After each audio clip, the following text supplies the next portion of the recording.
Uh, okay.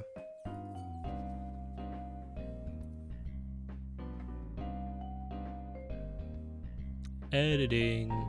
Video editing.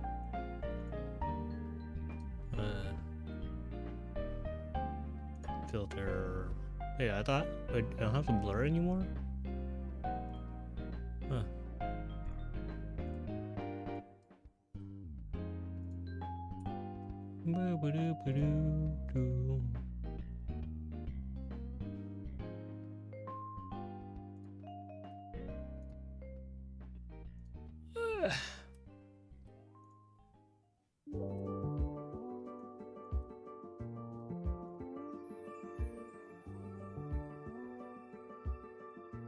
Let's put it like up in the corner or something.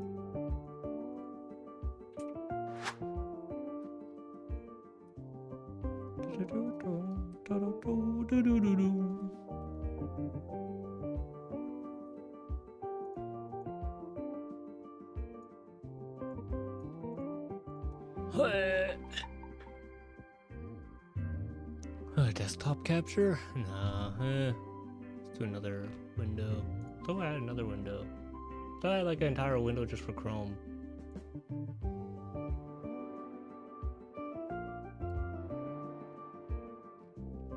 Oh.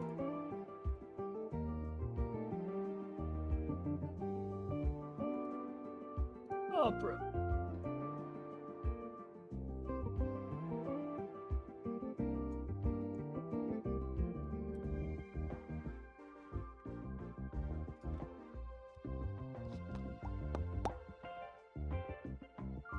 Let's play like freaking something in the background. I want to have like a...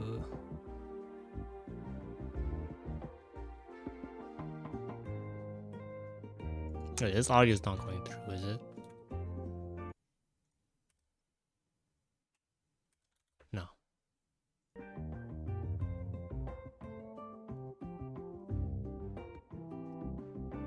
I thought I had a... Hold up. What's that extension that I use on here? Enhancer for YouTube? Is that it?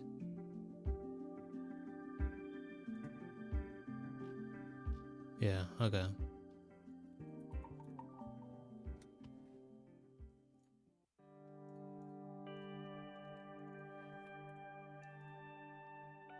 I'll just rename YouTube.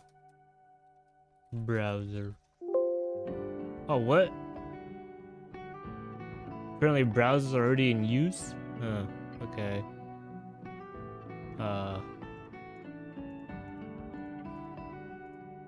And I'll color you pink so I know it's actually yellow.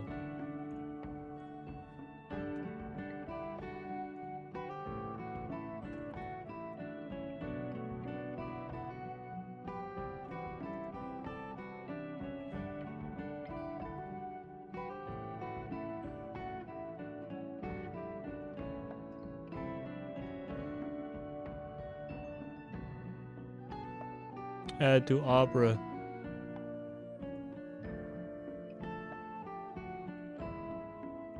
Okay, should be added. In 2015, Retro Gamer Magazine. Here we go. Yeah, and we can enhance that. Do some of that.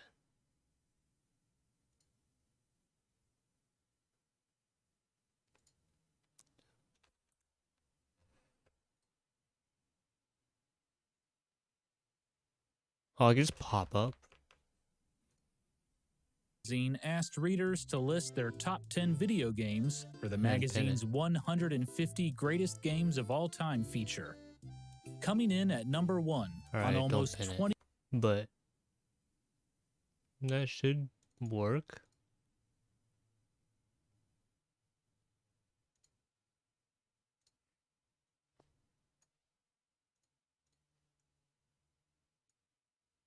Wait, if I open another thing,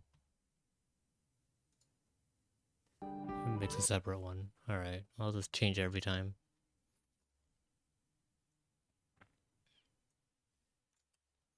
Let's put that over here. Oh, on top. Move on top. Why can't I? Huh? That's so weird. Alright.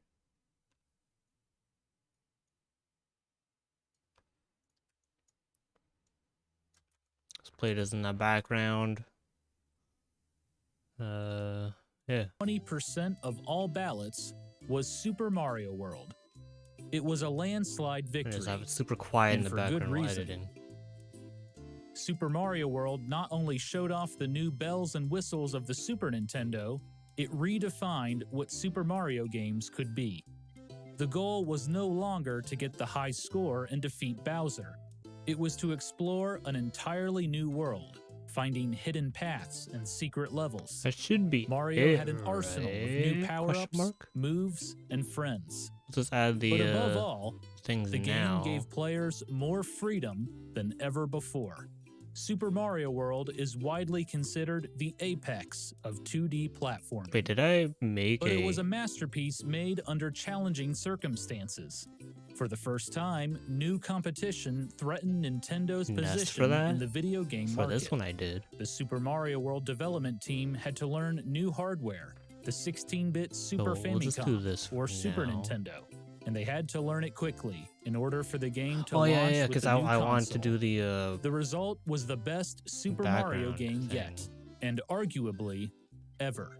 It helped ensure Nintendo stayed competitive in a new, more powerful era of video games. This is the story of Super Mario World. All right. So what's the effect on here? 80. 190.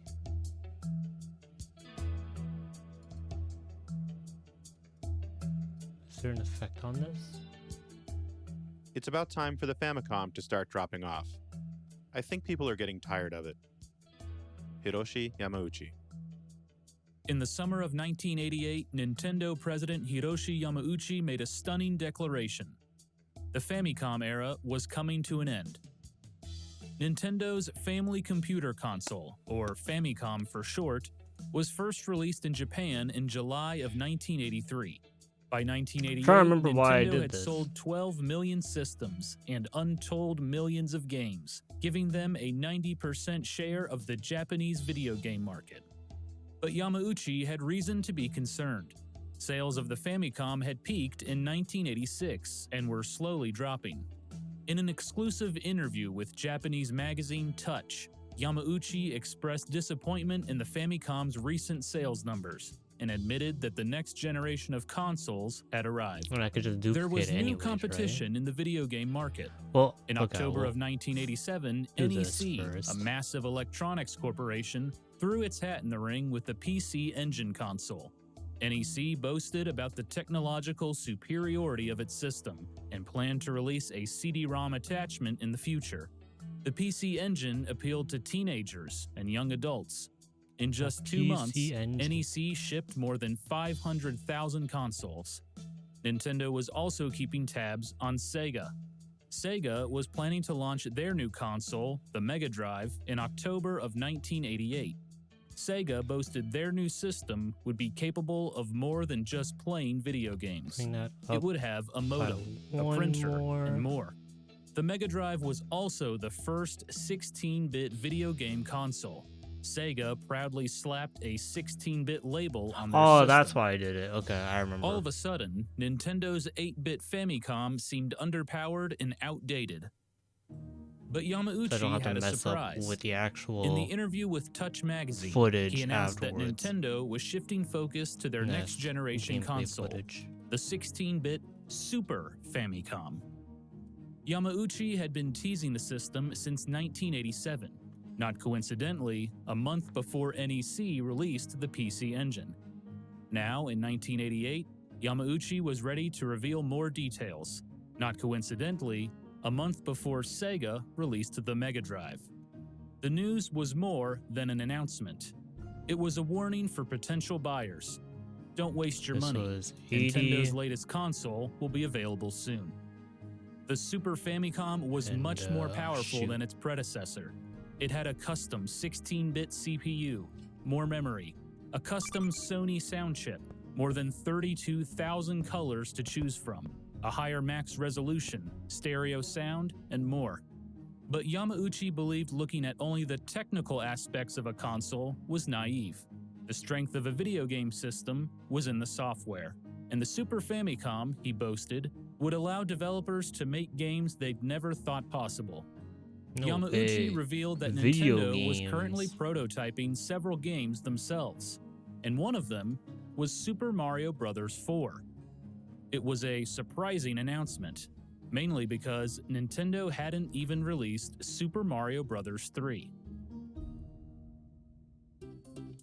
Over the past summer, Mario creator Shigeru Miyamoto and his team within Nintendo's Entertainment Analysis and Development Group were wrapping up Super Mario Bros. 3. Nintendo planned to release the game in October of 1988. Miyamoto considered Super Mario Bros. 3 the definitive Mario game on the Famicom, and the true sequel to the original Super Mario Bros. It was 10 times the size of the first game, with 8 massive worlds containing 90 levels and an array of new power-ups. Super Mario Bros. 3 also utilized a multi-memory controller chip on the cartridge that pushed the Famicom hardware to its limits.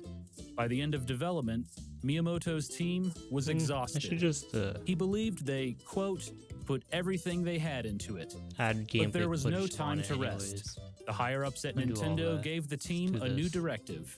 Make Super Mario Bros. 4 for the Super Famicom, and have it ready by launch. Making Super Mario Bros. 4 a launch title was a no-brainer for Nintendo. Super Mario Bros. Was easily the most popular series on the Famicom and its international counterpart, the Nintendo Entertainment System. Making a new Super Mario game for Nintendo's new 16-bit console was a surefire way to sell hardware. But with new hardware to learn and a tight deadline, the team needed more resources. So they grew in size, adding additional programmers, testers, and artists. They also brought back veterans. Of the 16-plus staff members assigned to Super Mario Bros. 4, 9 worked on Super Mario Bros. 3. Among them was Toshihiko Nakago. Nakago was a programmer from Systems Research and Development, or SRD, an independent development company with an office located conveniently inside Nintendo's Kyoto headquarters. What the heck is this? Nakago served as the director of programming for Super Mario Bros. 4. Koji Kondo, who had written music for the series since its inception, returned to compose the music and sound effects. Hideki Kono and Katsuya Eguchi were once again in charge of maps and stage design. Then there was Shigeru Miyamoto. By 1988, Miyamoto was Nintendo's rock-star developer and chief software producer, and with the Super Famicom in development, his responsibilities increased dramatically. Along with consulting on the Super Famicom's console and controller design, Miyamoto had to work on 3 other upcoming games. So out of necessity, Miyamoto took a step back in his role as producer for Super Mario Bros. 4. He later recalled, "Basically, I stood by and watched closely, interjecting various ideas of my own here and there." And finally, Takashi Tezuka, an unsung hero of the Super Mario series, was put in charge of the Super Mario Bros. 4 project. Tezuka first joined Nintendo in 1984 as a designer, making instruction manuals and playing cards. But occasionally, artists got teamed up with game designers to work on projects. And one day, Tezuka got paired up with Shigeru Miyamoto. The two formed a powerful partnership. Together, they designed and developed the first Super Mario Bros., The Legend of Zelda, and then, more. During the development of Super Mario Bros. 3, Tezuka may have taken on too much work. Along with director duties, he also created character art and visuals for the game. Tezuka later admitted development didn't come together well. As a result, Nintendo delayed the release of Super Mario Bros. 3 by 6 months. Tezuka would not make the same mistake again. "I didn't think it was good to take on too much," he said. Background thing, As the director of Super Mario Bros. 4, Tezuka focused on managing his staff and helping with the game's overall design. he delegated visuals to a new member of the team, Shigefumi Hino. Hino was a relative newcomer to Nintendo. It was only his second year at the company, and he had only worked on one other game, a sequel to Famicom Grand Prix F1 Race, and it never got released.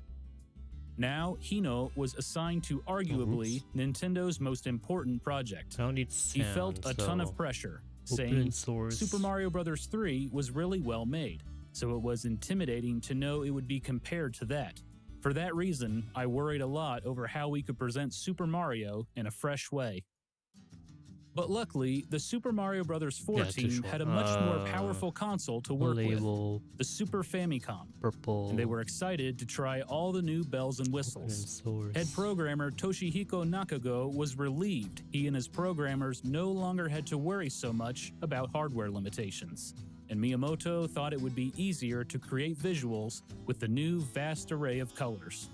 The team also got some upgraded development tools. Up to that point, Mario levels were created by hand on graph paper, then transferred into a computer by programmers. Now, the designers had software that allowed them to edit levels directly on the computer.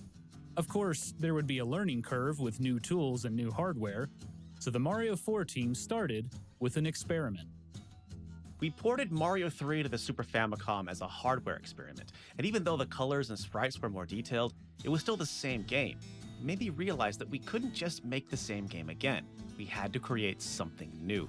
So it was in that context that we talked about how to make the most use of the new hardware. Okay, and then we'll I feel like I need more frickin' By now, Nintendo had solidified the Super Mario Bros. Formula. Mario games were about athleticism, running fast, jumping high, dodging obstacles, and stomping enemies. They were about friendliness to new players. Anyone could pick up a Mario game, figure it out, and have fun. And finally, Super Mario Bros. Was about freedom. If players wanted to blaze through a level without collecting a single coin, they could do it.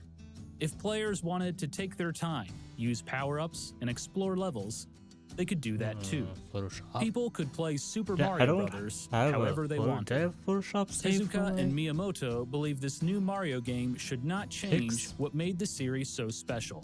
Instead, Nintendo could perfect the concepts, add fun new elements to the game, and show off the latest technologies in the Super Famicom. It would give players the most complete Super Mario experience yet. Meanwhile, on November 21st, 1988, Nintendo revealed a prototype of the Super Famicom at their Kyoto headquarters. First time just chatting? Representatives from more than just 200 editing, companies, including TV watching press, the YouTube. No, I've done it and before. newspaper reporters. How are you doing, Jack? On hand to see the unveiling. Nintendo announced they would ship the Super Famicom by July of 1989, an extremely ambitious deadline. Nintendo also showed some early game demos, but notably absent was Super Mario Bros. 4. The development team was still trying to solidify the game. Along the way, they made constant changes. Early on, the Super Mario Bros. 3 influence I need to take a screenshot real quick. Let me just pause this. Which scene is it? I don't remember. 3, 2, 1. No, this one. This one. Yeah. I need to take a screenshot real quick.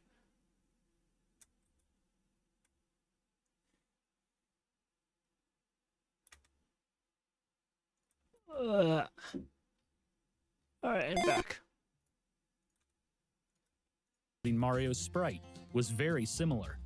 Many enemies looked identical to their Super Mario Bros. 3 counterparts, and the Koopaling bosses still occupied the castles.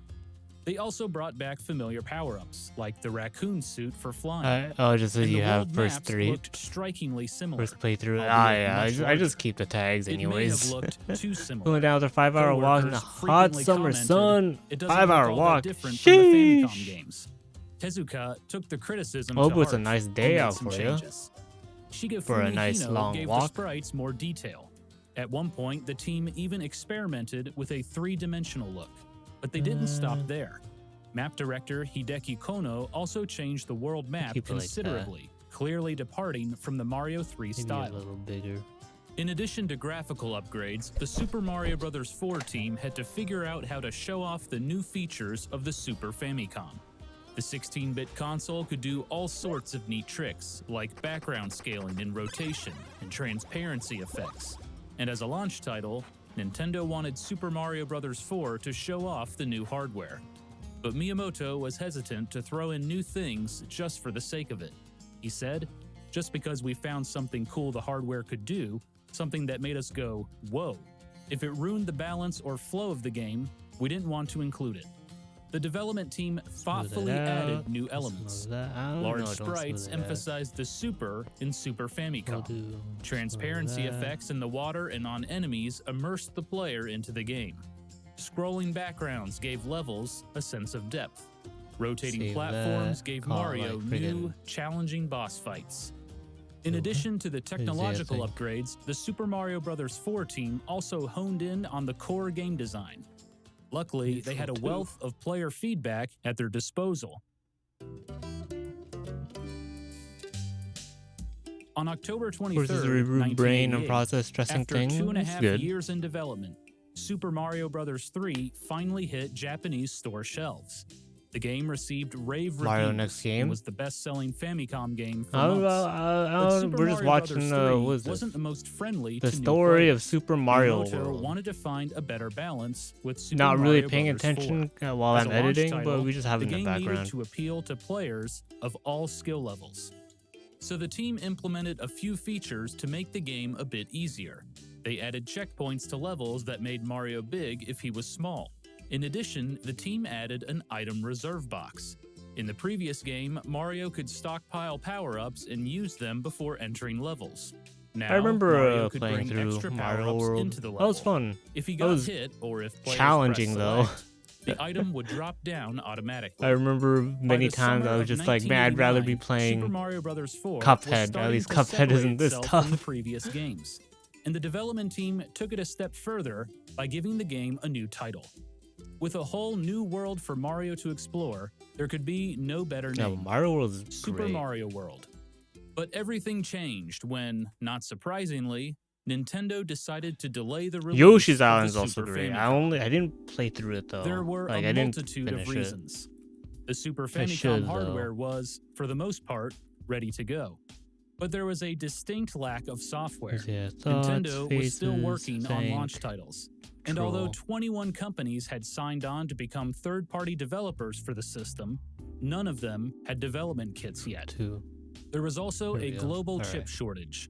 A new generation of semiconductor and chip technology caused manufacturers to split their production capacity. That drove prices up considerably.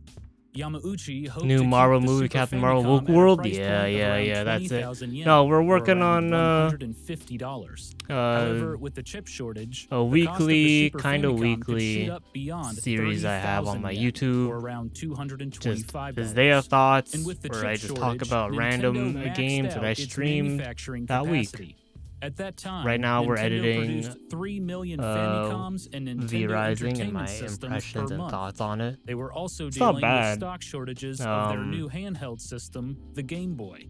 Definitely Nintendo planned unique to launch the Game considering Boy you're a in North vampire America and later that year. the game The kind of stock makes you shortages want to led one explore columnist during to nighttime, comment, whereas "Why daytime, launch you a know, the competing sun product when the you sun cannot be cope burning." with what you already have?" There was also still life And I went in left the completely 8-bit blind, so I Famicom. had no Super idea Mario what the Bros. heck was 3 going was a on. huge success. I didn't realize it And was NX's like a upcoming survival Dragon crafting Quest type IV game. was guaranteed I to thought it was fly like off a store shelves. It MMORPG. was so popular that NX planned to release the game on the weekend to prevent kids from skipping school to buy it. But you don't have to worry about hunger and Yamauchi's stuff, so early it's very teasing easy of to the get Super into. Famicom seemed to have worked. In a Famitsu Ad magazine time. survey, many readers claimed they would rather wait for the Super Famicom than buy a PC Engine.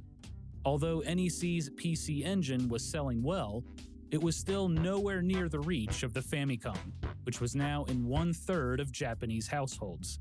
And Sega's 16-bit Mega Drive failed to make much of an impact. They had only sold 400,000 V-Rising is units not up to too that bad. point. With the threat of competition dying down, there was simply no need to rush the Super Famicom's launch. I do wish you could transfer your So on character July 28, between servers. Would be 1989, nice. Nintendo held a press Or conference maybe if the at their game told me Kyoto at least headquarters before and doing announced they were anything. delaying the Super Famicom for an entire year. But it also makes But sense while the considering delay it's made not a headlines, there was procedurally more to generated share. world. It's always the Nintendo same map unveiled a every new time. design of the Super Famicom, and for the first time, they previewed their You most craft your anticipated own game, castle. Super You Mario build World. your own castle. But surprisingly, the Harvest reaction was resources mixed. and While fight many big publications bad were impressed enemies. by the technological advancements, they felt somewhat disappointed in the gameplay and graphics. Famitsu magazine commented that it looks to be the same as the previous Mario games. And Electronic Gaming Monthly, a US publication getting early scoops on games from Japan, stated Super Mario World was not as graphically impressive as Nintendo's other upcoming games. But this would not deter Takashi Tezuka, Shigeru Miyamoto, and the rest of the Super Mario World team. The delay of the Super Famicom turned out to be a blessing in Do this disguise. instead. With another year of development at their disposal, there was plenty more to add that would turn Super Mario World into one of the greatest platformers of all time.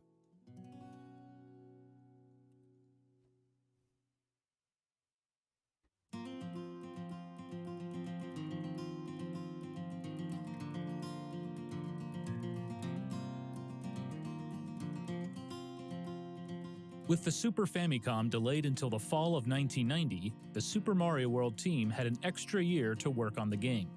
For Shigeru Miyamoto and Takashi Tezuka, it was a chance to refine the game's balance. How could the development team ensure both newcomers and veterans got the most out of Super Mario? Love Japanese And names. how could they give these players more freedom to play the game in their own way? The team often met late into the night, discussing potential ideas. But one idea unearthed a wealth of possibilities. How long is this video? I think great video Oh, games are an like hour 18. favorite playgrounds, places you become attached to and go back to again and again. Wouldn't it be great to have a whole drawer full of playgrounds right at your fingertips? Shigeru Miyamoto. Miyamoto and Tezuka found their playground with the world Bless map. Miyamoto. Nintendo first introduced a world map to the Super Mario series with Super Mario Bros. 3. It allowed players to choose what levels they wanted to play to reach the end. However, it was still a fairly linear experience to get to Bowser and save the princess. The development team initially carried this concept over to Super Mario World, but besides some updated visuals, it was functionally the same. But what if the world map was more than just a map? Miyamoto I need to said, get the freaking "We were thinking that V-Rising. players should be able to play with the map itself." V-Rising. So the map got a Opening. complete overhaul. Mario had a whole new world to explore, Dinosaur Land, and players were free to explore Dinosaur Land how they wished. Rather than having 8 separate worlds, Dinosaur Land was one massive area with interconnecting regions. Players could backtrack and replay levels, or explore new areas of the map. The development team filled the map with secret levels and hidden paths. This gave players new ways to experience the game. For example, players could find a secret passage to Bowser's castle quickly, or take their time and play through all the levels in order. And beating Bowser was no longer the end of the game. There were 96 exits players could find throughout Dinosaur Land's 74 levels. Sometimes Mario found a secret pipe that led to a new exit. Other times, a key opened up a new pathway on the map. Players might find an area It's that very they open. previously thought was Mario unreachable. World. The development Like, team in terms of provided the different clues to help paths the and player find secrets these you can secret exits. discover. For example, levels that flashed red had multiple exits. Visual clues, like a notch on the cliffside or a pipe off the beaten path, might mean a nearby secret. And thanks to a save battery on the cartridge, players could take their time to find all the exits. A number on the main menu let players know their progress. But the changes to the world map were not just about levels and secrets, they also brought balance to the game. For many games, developers would add an easy mode or hard mode to the main menu to change the difficulty. But Miyamoto was not a fan of this design choice. Instead, he wanted players to adjust the difficulty as they played. What? So the director of programming, Toshihiko Nakago, came up with an idea: dotted line blocks. The idea started from a simple addition. The team wanted to try new block types and levels. From there, it evolved into much more. Throughout levels, players came across various colored dotted lines. When the player found the corresponding switch palace on the map, you can go the blocks back. activated. It made levels easier by providing a new platform for Mario to jump on, or providing power-ups. If players wanted to make the game harder, they could ignore the switch palaces. Dinosaur Land now resembled a board game. There were 9 unique areas to explore, like Forest of Illusion, Twin Bridges, and Star World. And many regions were named after food, like Donut Plains, Vanilla Dome, and Chocolate Island. With a new map and unique regions for Mario to explore, character designer Shigefumi Hino saw an opportunity to update many of the game's visuals. Mario got a makeover with back pockets on his overalls, an emblem on his hat, and improved shadows. Miyamoto specifically requested Mario have white in his eyes. Hino complied with the request, but left Mario with tiny black eyes when he was small. He I like thought that. It gave That's a Mario nice feature. more character. Hino also added small details. Mario flashed a peace sign when he finished a level. When Mario lost a life, a look of horror swept over his face. But Hino didn't stop with Mario. Many classic enemies, including Goombas, Lakitus, and Drybones, got a new look. Koopa Troopas changed significantly. Previously, Koopa Troopas acted like turtles, slowly moving around levels. Now, Koopa Troopas walked upright. Mario could bounce them out of their shell, revealing a vulnerable little reptile in its underwear. Those little details are Some just would really even good, try to recover their shells or kick them at Mario. Along with classic enemies, Hino and Tezuka came up with new ones. Among them was Wiggler, a volatile caterpillar, Chargin' Chuck, a football-playing Koopa that took 3 hits to take down, and Rip Van Fish, a sleepy fish who excitedly chased Mario when he woke up. Loading media. And what was Locating Dinosaur media. Land without a few dinosaurs? There was Rex, who required 2 stomps to take down. Dino Rhino, a large nearsighted enemy who turned into a dino torch if you stomped on him. Reznor, a fire-breathing triceratops that guarded several fortresses. And Blarg, a massive dinosaur who lurked beneath the lava, waiting for Mario to pass by. But not every dinosaur was an enemy. In fact, one new friend would forever change the Super Mario series.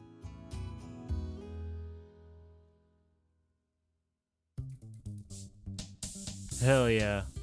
For the past 5 years, Shigeru Miyamoto had a sketch of Mario riding a dinosaur taped up at his desk. He had wanted to implement the idea since the first Super Mario Bros. Game. The team tried to add it to Super Mario Bros. 3, but technical limitations prevented them. But with the more powerful 16-bit Super Famicom, there was hope. Tezuka noticed the sketch again and decided to give it a shot. He took the idea to character designer Shigefumi Hino and asked him to draw a dinosaur that Mario could ride like a horse. Hino's first idea came out looking like a crocodile. Oh, that looks Tezuka creepy. made some suggestions. Long The Yoshi. dinosaur should be smaller, cuter, and related to the Koopa Troopas. Hino made modifications, and, over time, the character's final form took shape. A green dinosaur with a shell on its back that doubled as a saddle. Tezuka recalled that, quote, he turned into quite the cute character. As a placeholder, they named the character Yoshi, a nickname of Mie Yoshimura, an artist on staff. But Nice. the name stuck. Writing Yoshi was a fun new way to explore levels because he offered more than just transportation. Yoshi could eat enemies or grab hard-to-reach items, help Mario jump extra high, and traverse rough terrain. Yoshi could also gain new powers. For example, with the different colored Koopa shells, Yoshi could breathe fire, temporarily fly, or stomp the ground. In addition, he could eat berries scattered around levels to earn more time, power-ups, and coins. Yoshi also provided Mario with a free hit. Wait. When an enemy hit Mario, Yoshi would run away, but the player had an That's my opportunity proxy. to get Yoshi back. The team also added adorable baby Yoshis in various colors. Mario could feed the Yoshi's enemies I'm to assuming make them the grow proxy is up. on, but it's not And each showing colored it. Yoshi had specific traits when they gobbled up Koopa shells. Essentially, Yoshi was a new, robust power-up for Mario to use on his journey. The development team brought back old power-ups as well. There were the usuals, the Super Mushroom to make Mario big, a Fire Flower that let Mario shoot fireballs, and a Superstar that granted temporary invincibility. The development team initially brought back the Super Leaf, which turned Mario into a raccoon and allowed him to fly temporarily. But with all the other changes happening, they thought they could do better. So they experimented with a few ideas, such as wings, before finally settling on a cape. The cape, acquired by picking up a feather, worked similarly to the raccoon suit. Players could hit enemies with it and, after a brief runoff, could temporarily fly. But it offered so much more. Players had more control mid-flight, and by rocking back and forth, they could stay in the air much longer. Mario could also attack enemies from above. Wait, you can do It that? was the most intricate power-up in the didn't know you could do series that. thus far. The development team constantly tinkered with the cape controls. Many test players found it too difficult at first. And thanks to the extra buttons available on the Super Famicom controller, Mario also had a new move: the spin jump. By pressing the A button, Mario could destroy blocks from above, bounce off obstacles, and stomp enemies. The development team even utilized the shoulder L and R buttons on the new controller. It allowed the player to scroll the screen forward God, or why is the backward quality slightly. so bad? In previous Super Mario games, certain levels required players to take a blind leap of faith. Now, players could scout out what was ahead before making a decision. Super Mario World was finally coming into its own. The development team Opening overhauled cinematic. almost everything. A new world, new enemies, new friends, new minigames, and new power-ups. And to that the, complement everything like, were the only brilliant opening compositions cinematic and there sound is? effects from composer Koji Kondo. Since the beginning, Kondo had worked on the Super Mario Bros. Series, composing the memorable original theme. While working on Super Mario Bros. 3, he composed a plethora of new music with a distinct reggae vibe and a ton of percussion. But after completing the project, Kondo thought he may have composed too much music. As a result, he felt like each song made less of an impact. Kondo's favorite songs were ones with beautiful melodies. He Don't like felt it. they left a Gonna more profound that impression instead. on people. So, with Super Mario World, but he that wanted to one has focus on 49 one melody minutes. and incorporate it into multiple songs. But due to the new hardware, he found the work, quote, 100 times more difficult. Kondo had to make all the sound samples himself and learn new software tools. But he quickly realized the Super Famicom allowed him to do so much more with the music. The 8-bit Famicom only had 5 audio channels and was limited to electronic sounds. But the Super Famicom had 8 dedicated sound channels and supported samples and sound effects from Screw it. all I'll kinds of download it. instruments. Download this. As a result, Kondo got to completely rethink what game music could be. Kondo used a variety of instruments for both the music and sound effects. It resulted in a rich, warm sound unlike anything players had ever heard before in a Super Mario game.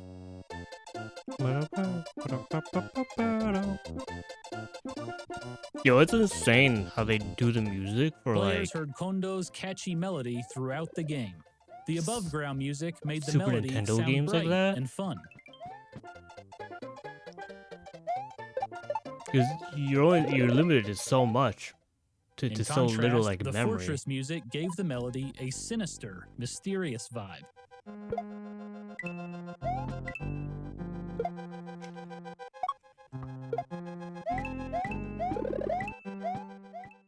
Kondo added a few subtle musical cues too. When Mario found Yoshi, a new percussion track kicked in over top the music. Kondo even added a reverb effect to the sounds while Mario was underground, adding to the level's atmosphere.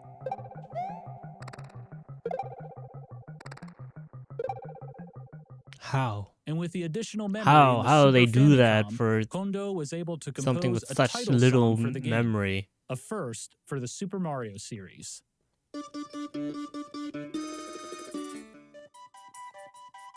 By the summer of 1990, 2 years after development started, Super Mario World was mostly complete. Tezuka and his team felt they had taken the concepts that made the series so special: freedom, athleticism, friendliness, and perfected them. It was a massive, side-scrolling 2D platformer. Nintendo packed everything into a 4 megabit cartridge, an impressive feat considering all the new graphics and sound.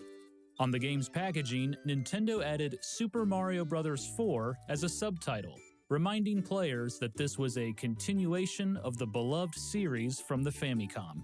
Super Mario World was the quintessential launch title. It showcased the hardware's new technologies, while at the same time, providing fans of the series comfort and familiarity. In many ways, it embodied the Super Famicom. The primary colors of the console, red, green, blue, and yellow, were found throughout the game. In Koopa shells, Oh yeah. Yoshi's, and even on the game's box art. Shigefumi Hino, who had been nervous even to start development, felt that they had perfected the genre. I felt like, with Super Mario World, we had done everything we could with a side-scrolling jumping game, he said. With development finished, all that was left was for Nintendo to release the Super Famicom. Ever since Nintendo announced the delay of the system a year earlier, the company had been mostly silent. But on June 21st, 1990, they finally had an update. The Super Famicom was coming out on November 21st, 1990. On August 28th and 29th, Nintendo held a Shoshinkai trade show at the Harumi International Exhibition Center in Tokyo. There were now 33 developers making games for the Super Famicom. Many of the companies were at the show to demonstrate their upcoming games. But all eyes were on Nintendo. For the first time, they premiered the final version of the Super Famicom. The system would cost 25,000 yen, or around $170, and come with 2 controllers. To keep the price down, Nintendo didn't include any cables or power adapters. Nintendo also premiered their 2 launch titles. The first was F-Zero, an ultra-fast arcade racing game. It showcased one of the Super Famicom's new technologies, Mode 7, which gave a faux 3D effect. The second game was Super Mario World. Nintendo set up 10 Super Famicom stations at the trade show so attendees could try out the new games. 8 of them were dedicated to Super Mario World. People packed the booth for the entire show. The media was impressed by all the latest changes to the game. Electronic Gaming Monthly called it the premier piece of software shipping with the Super Famicom. The hype for Super Mario World and the Super Famicom was bigger than ever. Nintendo received 1.5 million pre-orders for their new console from wholesalers. With so many pre-orders, Nintendo worried that launch day might be a little chaotic. So they encouraged retailers to implement a reservation system when selling the Super Famicom. Wait, this is 1080p, One store right? had so many reservation requests, they held a lottery and sent out postcards to the winners. 2 years after announcing the system, Nintendo was finally ready to enter the next generation. And for the first time, they were launching a new console with real competition in the market. In the early morning of November 20th, Nintendo loaded 100 trucks with boxes of Super Famicom consoles, along with F-Zero and Super Mario World cartridges. In an event dubbed Operation Midnight Shipping, Nintendo sent out their newest console and games in the dead of night, hoping to ward off thieves. And on the morning of November 21st, 1990, the Super Famicom and Super Mario World were officially on store shelves in Japan. Launch day was a mixed bag. The Haku Hinkan Toy Park store, which didn't take reservations, had a massive line outside the entrance. The store sold Super Famicoms on a first-come, first-served basis. As a result, many customers left without a console. But other stores, like the Odakyu department store, were relatively calm. The store issued reservation tickets 6 weeks ahead of time, anticipating that kids would play hooky to get the system. The store sold 1,500 Super Famicoms on launch day. But the biggest issue was the lack of stock. Although Nintendo had 1.5 million pre-orders, they could only ship 300,000 consoles. Many smaller stores, particularly mom-and-pop shops, didn't receive any consoles. Some stores took advantage of the shortage by offering the Super Famicom bundled with software at a marked-up price. Retailers accused Nintendo of stalling production to create a false shortage and drive up demand. Nintendo responded by promising to increase their manufacturing capacity in 1991. Despite the issues, the Super Famicom was a hit.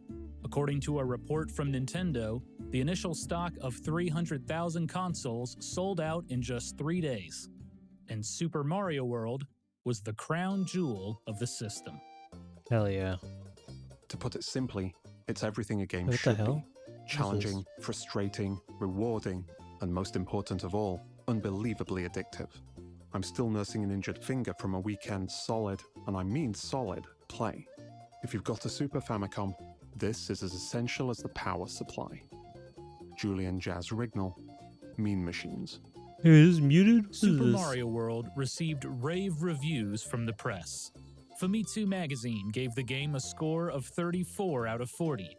They wrote, "The Mario series repeatedly powers up, and this may surprise some players, but I felt a lot of power in this entry.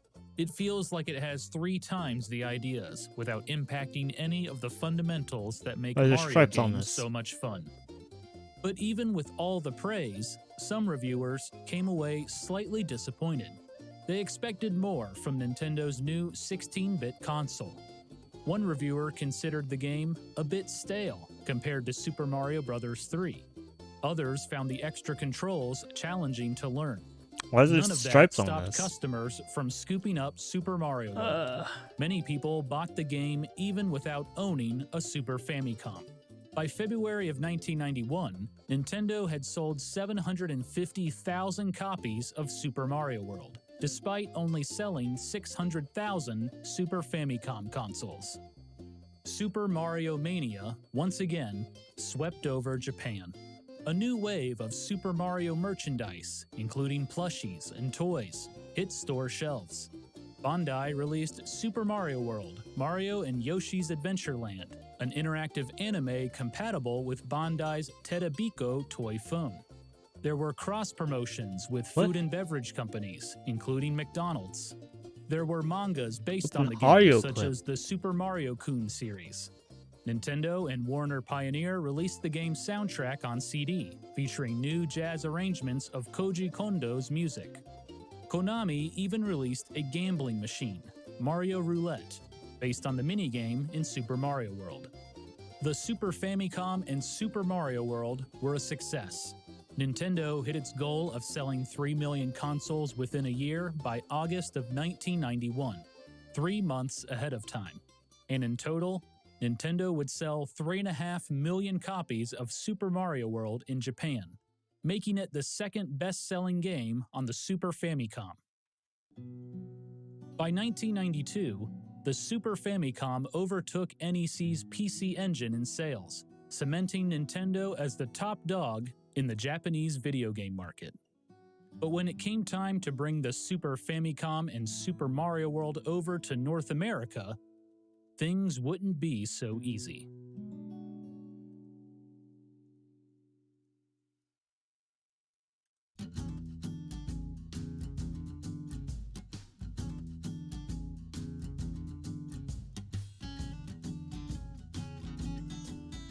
When Nintendo first revealed the Super Famicom in November of 1988, sales of the 8-bit Famicom were declining. But its North American counterpart, the Nintendo Entertainment System, was setting sales records. In 1988, Nintendo of America sold 7 million NES consoles and more than 40 million games. For the second year in a row, the NES was the #1 toy in the United States. The country had Nintendo fever. If you haven't heard about the Nintendo Entertainment System, odds are you've either just awakened from a 2-year sleep or you don't have a child under the age of 14. Nintendo is simply the toy of the late 80s, a marketing phenomenon every bit as remarkable as the Cabbage Patch Kids craze a few years back. Dennis Lynch, Chicago Tribune. 1989 looked to be another banner year for Nintendo of America, but just like in Japan, there would be new contenders in the market. At the 1989 Summer Consumer Electronics Show in Chicago, Sega introduced the Genesis, the North American version of the Mega Drive. NEC brought the PC Engine over as the TurboGrafx 16, and the hot buzzword of the show was bits. To the general public, more bits meant better video games. The TurboGrafx More bits equal 16 better was video games. technically an That's how you 8-bit do it, you console, know. but sported dual 16-bit graphics chips, and NEC marketed the console as a 16-bit system. Sega boasted that the Genesis was the only true 16-bit system and promised arcade-quality graphics, stereo sound, and unsurpassed gameplay. With NEC and Sega bringing in more powerful consoles, it begged the question, where was Nintendo's 16-bit system? Officially, Nintendo said it had no plans to launch a 16-bit console in North America. During their presentation at the Summer CES show, Nintendo played a video hosted by a costumed Mario that showcased the NES and Game Boy. Mario tried to convince the audience that 16-bit consoles were not the future of video games, and that the NES was plenty powerful. The press called it propaganda. But while Nintendo of America feigned disinterest in 16 bits, video game magazines were picking up news on the Super Famicom from Japan. Video game magazines had seen a resurgence in the past year thanks to a booming video game industry. Nintendo even had a magazine, Nintendo Power, with an estimated 1.2 million subscribers. Nintendo carefully chose what to cover and what to keep up its sleeve, and it wanted to keep the Super Famicom up its sleeve. But other magazines didn't have those restrictions, and regularly looked to Japan for the latest video game news and rumors. There was GamePro, Video Games and Computer Entertainment, and Game Players. But by far, the magazine with the most coverage of Japan was Electronic Gaming Monthly, or EGM. In their very first issue from May of 1989, the magazine revealed the Super Famicom, calling it the most incredible game system ever seen. In their second issue, EGM had full-color photos of the Super Famicom prototype, along with the first mention of a new Super Mario game, Super Mario Bros. 4. It couldn't have made Nintendo happy. Super Mario Bros. 2 hadn't even been out for a year in North America, and Nintendo was spending 1989 hyping up Super Mario Bros. 3, due to come out in early 1990. By the fall of 1989, Nintendo of America could no longer deny that a 16-bit machine was in the works. Vice President of Marketing Peter Main confirmed the Super Famicom was real and coming to Japan.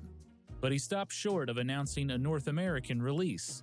Instead, Main affirmed that the company wanted to wring every last megabyte of power from the Nintendo Entertainment System before jumping into the 16-bit generation. In other words, any announcement of a new 16-bit system would cut into Nintendo of America's sales. But that didn't stop the press from talking about the Super Famicom and Super Mario Bros. 4. Electronic Gaming Monthly repeatedly brought over the latest news from Japan.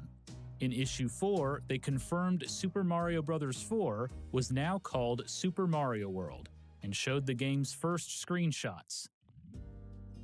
Despite the whisperings of a 16-bit console, Nintendo of America had another record year in 1989.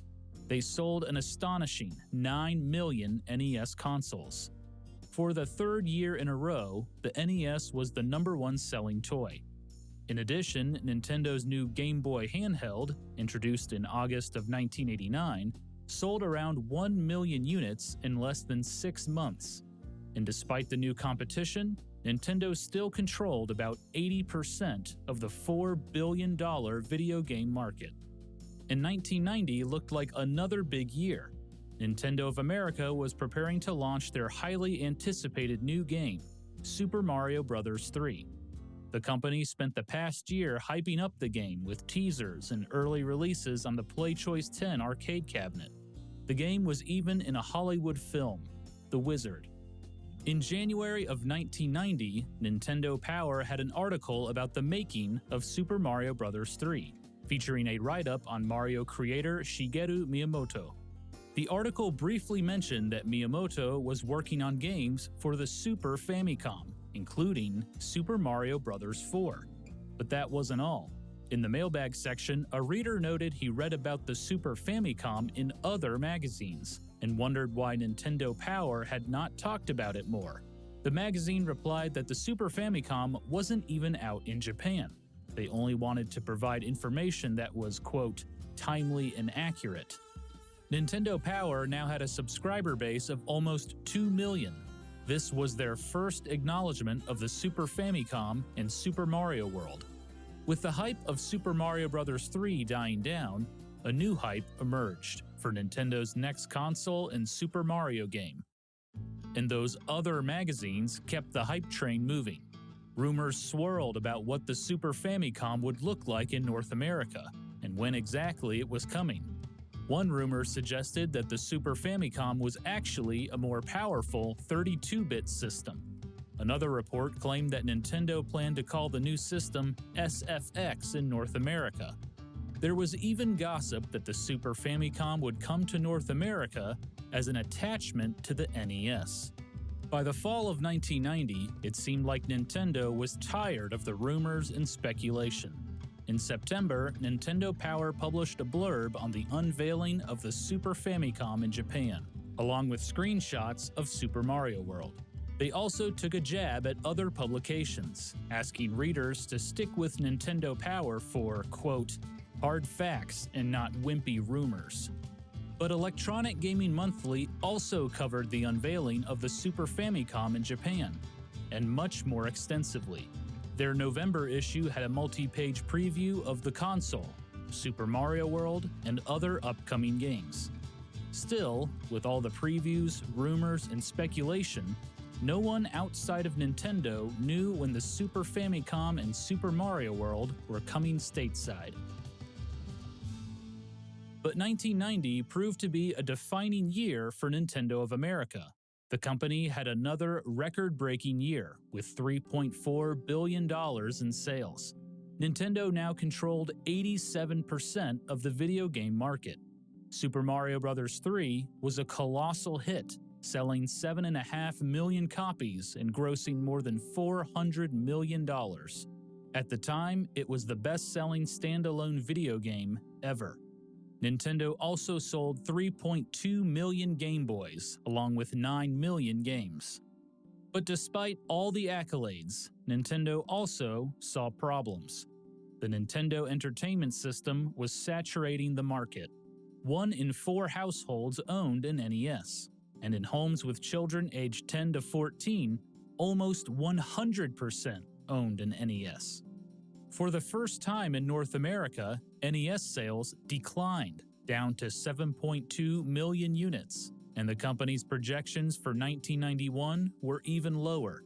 Nintendo estimated they would only sell 4.5 million NES systems. There was also the threat of competitors, particularly Sega. Nintendo president Hiroshi Yamauchi once stated that Sega was not a legitimate contender in the US market. But that had changed. By the end of 1990, Sega had sold around 1.5 million Genesis consoles and had an 80% share of the 16-bit market. The company expected to sell even more consoles in 1991. The public was ready for the next generation. According to Sega, 60% of Genesis owners were Nintendo fans who traded up. A Rand Youth poll revealed that one of the most requested items on a teenage boy's wish list was a new video game system, despite 90% of the participants already owning a system. The venerable NES is finally showing its age. Compared with its competition, the NES offers inferior sound and fuzzy graphics. In Japan, buyers are being treated to Nintendo's Super Famicom, an awesome new game machine, but no plans have been made for the US debut of this system. Come on, Nintendo, how about equal rights for American buyers? Dennis Lynch, Chicago Tribune. Nintendo of America saw the writing on the wall. It was time to enter the 16-bit generation. In January of 1991, less than 2 months after the Super Famicom hit stores in Japan, Nintendo of America officially confirmed that the Super Famicom was coming to North America. At the 1991 Winter Consumer Electronics Show, attendees waited in line for 20 minutes to see a demonstration of the system. Nintendo showed previews of a few games, including Pilot Wings and F-Zero. But the biggest hit was Super Mario World. One reporter said it looked like, quote, the best Mario game yet. Nintendo of America's Peter Main predicted the Super Famicom would go on sale in the United States by the second half of 1991. Nintendo wanted to have more software available before launching. To entice developers and compete with Sega, Nintendo removed their exclusivity agreement. The Super Famicom would have a new design and, eventually, a new name in North America: the Super Nintendo Entertainment System. Nintendo predicted it would sell 2 million consoles by the end of 1991. But selling the 16-bit system would be much more challenging in the United States than in Japan. In Japan, the economy was booming. Nintendo was selling Super Famicoms faster than they could make them. And this was despite a shrinking consumer base. Since the mid-1970s, Japan's birth rate had declined, and the average family had 1.5 children. The result? As one analyst explained, fewer children are surrounded by more rich adults, and that means that the money spent on each child increases. But in the United States, the situation was much different. The country was in the tail end of a recession. War in the Middle East more than doubled oil prices. The failure of many savings and loan institutions hit the lending market hard. More than 1.8 million people were added to unemployment. Because of this, consumers were spending less and saving money wherever possible. So when Nintendo announced a $200 video game system that was not compatible with NES games, many parents were outraged. In the United States, the average family spent $225 on toys per child. Almost all of it would have to go to the Super Nintendo. When a reporter asked a mother of 3 if she was going to buy a Super Nintendo for her kids, she exclaimed, "No way. We're not shoving the old Nintendo in the closet. I've got $700 invested in that baby." A father from California called it immoral. The press jumped on the controversy, claiming the Super Nintendo would make the Nintendo Entertainment System obsolete. Nintendo had to do some serious damage control. They argued that adding backward compatibility would make the Super Nintendo even more expensive. They also insisted they were not abandoning the Nintendo Entertainment System. The NES, they claimed, was an entry-level system for people not wanting the latest graphics, sound, or challenge. It was a cassette tape, and the Super Nintendo was a CD, a console for the veteran player who had gotten their full enjoyment out of the NES. But it wasn't just the Super Nintendo. Parents blamed Nintendo for their child's lower school grades and eye strain, and claimed the games were too violent. Nintendo was also accused of monopolizing the industry. The company had been hit with multiple antitrust lawsuits, and for the past year, the FTC had investigated Nintendo over antitrust violations such as price fixing.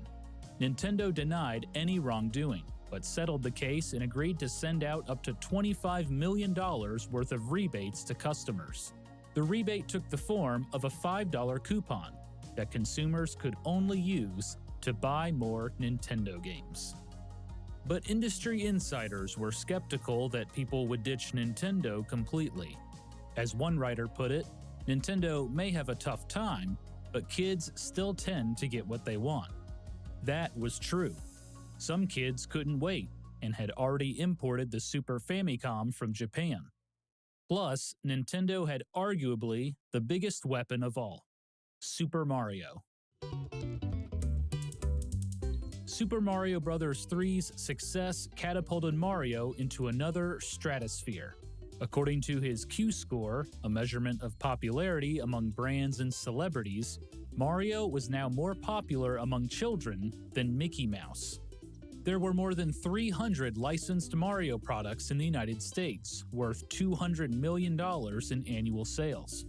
There was a Saturday morning cartoon, a breakfast cereal, and even a planned feature film, with rumors that Danny DeVito would play the leading role. If anything could help convince consumers to pick up a new console, it was a Super Mario game.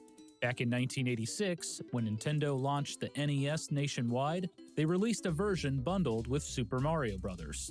It played a significant role in driving sales. It seemed like a no-brainer to do it again for the Super Nintendo. On June 1st, 1991, Nintendo officially unveiled the newly designed Super Nintendo Entertainment System at the Summer CES show in Chicago. The big guy in the home video game market has finally caught up with the pack. You're looking at Nintendo's much-awaited 16-bit home system, the Super NES. It's a big step forward for Nintendo fans, better sound, better graphics, and much more sophisticated play. This is positioned for the true heavy user who wants that next level of play experience, not for everybody. Nintendo set up multiple Super Nintendo stations at their booth, where attendees could try out Mario's latest adventure and other upcoming titles. The system was scheduled to launch on September 9th, 1991, and come bundled with the latest Mario game, Super Mario World. But while Nintendo touted the Super Nintendo and Super Mario World, their competitor, Sega, had an ace up their sleeve: Sonic the Hedgehog. Sega came up with the character to compete against the Super Mario juggernaut. The company first announced their speedy new video game back at the Winter CES show and was ready to launch the game to retail stores. Sonic the Hedgehog received high praise from the press. Video Games and Computer Entertainment declared, "At last, Sega has their own Mario." And Sega had one more surprise in store. The Sega Genesis was getting a price cut, down to $150, and would come bundled with Sonic the Hedgehog. The company knew the battle between Sonic and Mario would be critical in the 16-bit market, and Sega was not going to play around.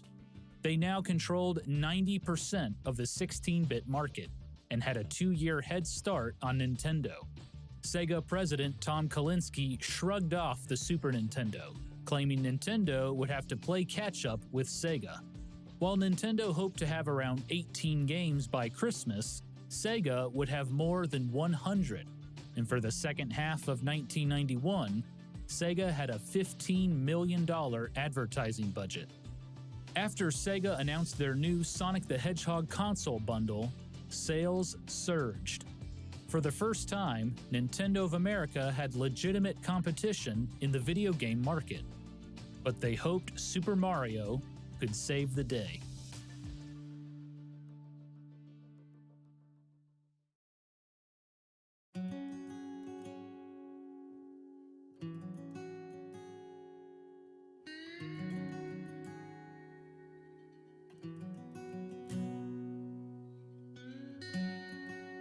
On Wednesday, August 21st, 1991, a Toys R Us store in Cerritos, California opened a shipment box from Nintendo.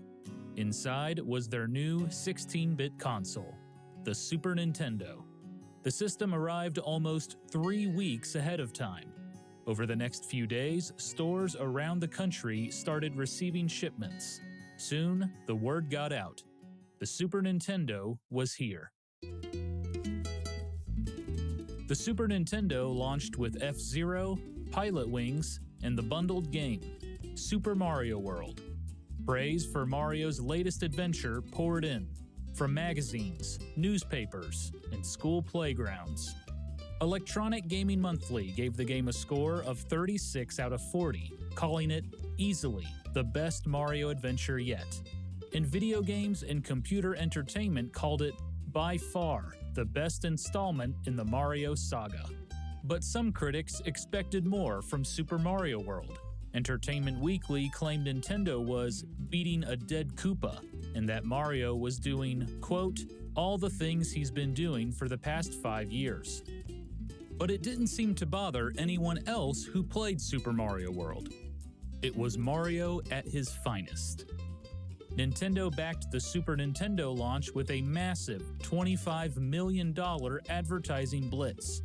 The September 1991 issue of Nintendo Power made its way to 2 million mailboxes across the country, with Super Mario World featured on the cover. Inside was a 16-page guide featuring maps, items, enemies, tips, and more. Nintendo invaded televisions as well. There were commercials with a jazzy new slogan, "Now you're playing with power, Super Power." And NBC aired a new Super Mario World cartoon on Saturday mornings. Super Mario World and the Super Nintendo even made their way into grocery stores. There were cross-promotions with Pepsi, Kool-Aid, Shasta Soda, and Kraft Mac and Cheese.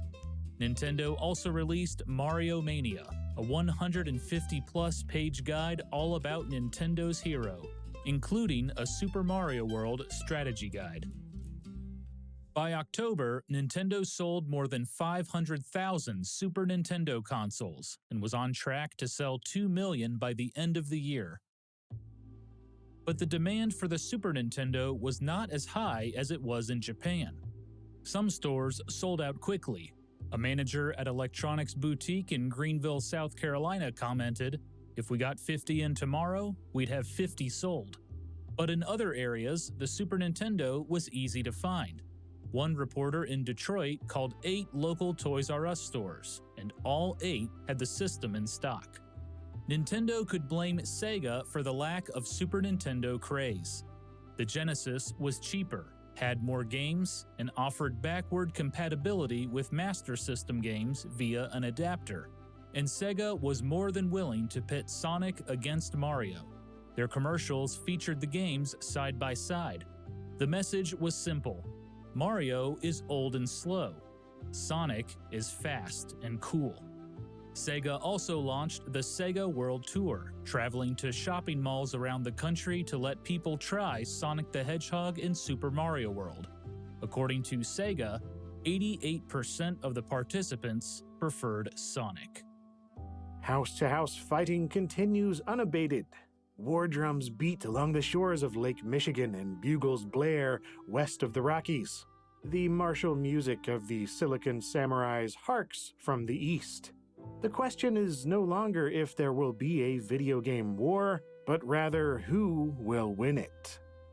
Arnie Katz. Video games and computer entertainment. The launch of the Super Nintendo and Super Mario World officially signaled the beginning of one of the greatest battles in video game history: the console wars. Sega and Nintendo duked it out for control of the 1991 holiday season. In the end, both companies claimed victory. Nintendo claimed it sold 2.1 million Super Nintendo units. Sega disputed the figure, claiming it was closer to 1.4 million. Meanwhile, Sega claimed it sold every system it could make in 1991, 1.6 million units. Nintendo argued it was closer to 1 million units. Nintendo knew they were in for a long war, so in January they slashed the price of the Super Nintendo to $180. By the summer, Nintendo cut the price again, to $150. That same year, Nintendo expanded their 16-bit territory by launching the Super Nintendo in Australia and Europe, bundled with Super Mario World. The game once again received glowing reviews. The fight between Sega and Nintendo would drag on for years. Both companies attempted to one-up each other with new and exciting games, hardware attachments, and peripherals. Children would argue on playgrounds and in classrooms, and declare their allegiance to Sega or Nintendo. For Nintendo, Super Mario World remained a key weapon in the console wars. It was bundled with the Super Nintendo for years. And Nintendo president Hiroshi Yamauchi's declaration that the strength of a console was in the games rang true. The Super Nintendo's strong software library paid dividends. In the end, Nintendo would come out on top of the 16-bit console wars. Super Mario World was released during what many consider the best years of the franchise. In January of 1992, Nintendo Power reported that for each Nintendo system, the NES, Game Boy, and Super NES, the #1 game was a Super Mario game.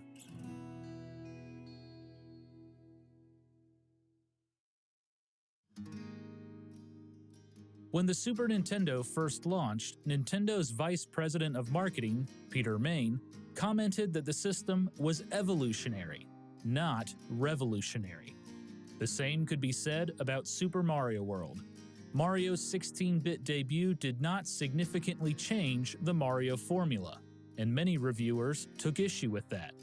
But Super Mario World did perfect the formula, and today, Super Mario World is widely considered a masterpiece. Mario creator Shigeru Miyamoto admitted he was happy with how the game turned out, but he felt that he was only scratching the surface of what video games could become.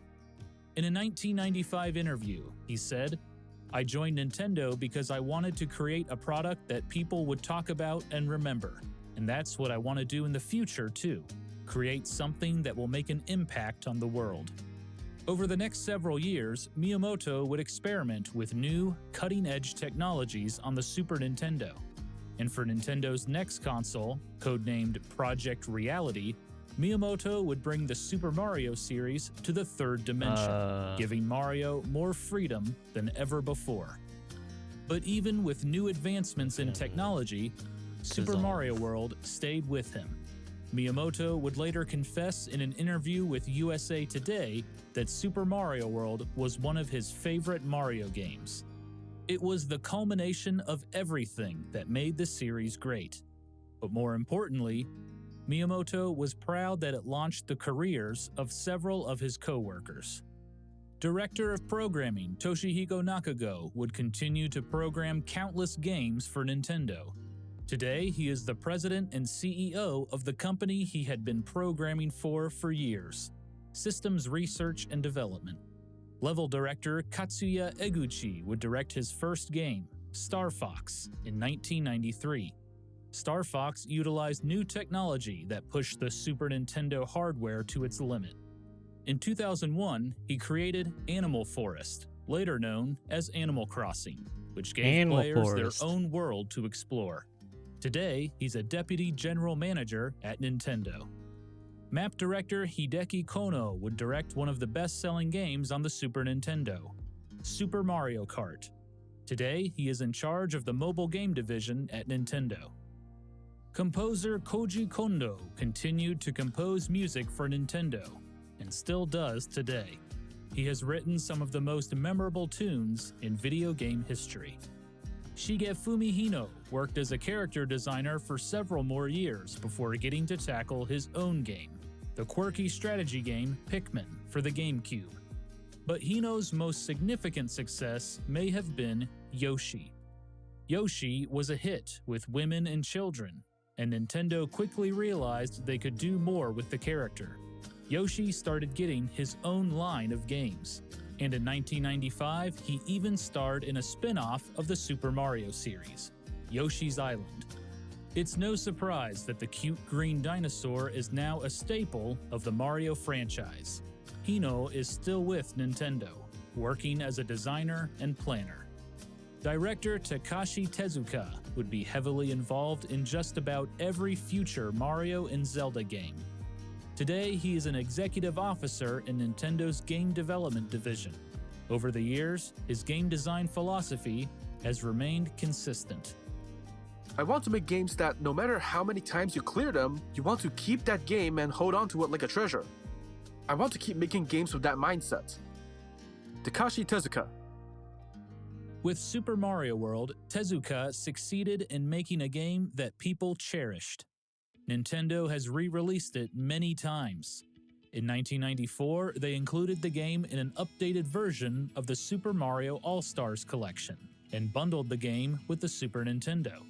In 1998, Nintendo released Super Mario World under their Player's Choice banner, an honor given to Nintendo's best-selling games. In the early 2000s, Nintendo ported the game to the Game Boy Advance. Super Mario World has also been available to download on the Nintendo Wii, Wii U, 3DS, and Switch consoles. Some players who grew up with Super Mario World couldn't get enough. I think it was In the early 2000s, the internet brought Super Mario World enthusiasts from all over the globe together, and soon fan-made hacks of the game appeared online. One notable genre of hacks, known as Kaizo, contains extremely challenging Super Mario World levels. Oh my god. Oh my god. Oh my god. Oh my god. Oh! Oh! No! Oh my god! In 2015, Takashi Tezuka led development on a dream game for Mario fans, Super Mario Maker. Now, players could make their own levels from various Mario games, including Super Mario World. For more than 30 years, Super Mario World has captivated players young and old. It's no surprise that many people consider it one of the greatest games of all time. For anyone still on the fence about Super Mario World, the answer is yes. Download it now. This is the apex of 16-bit platforming, a cornerstone of the gaming canon, and most importantly, just as much fun to play today as it was 20 years ago.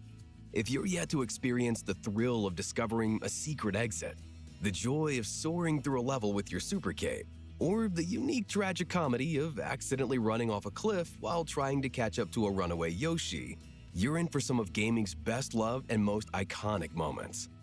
Morgan Sleeper, Nintendo Life.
Yo, if I should just play freaking.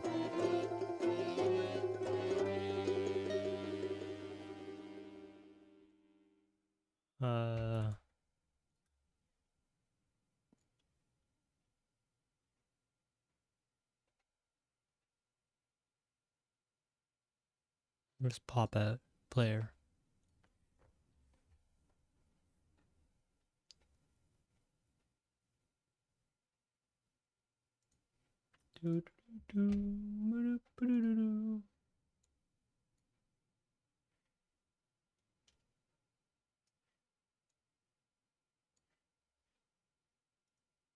Uh-oh.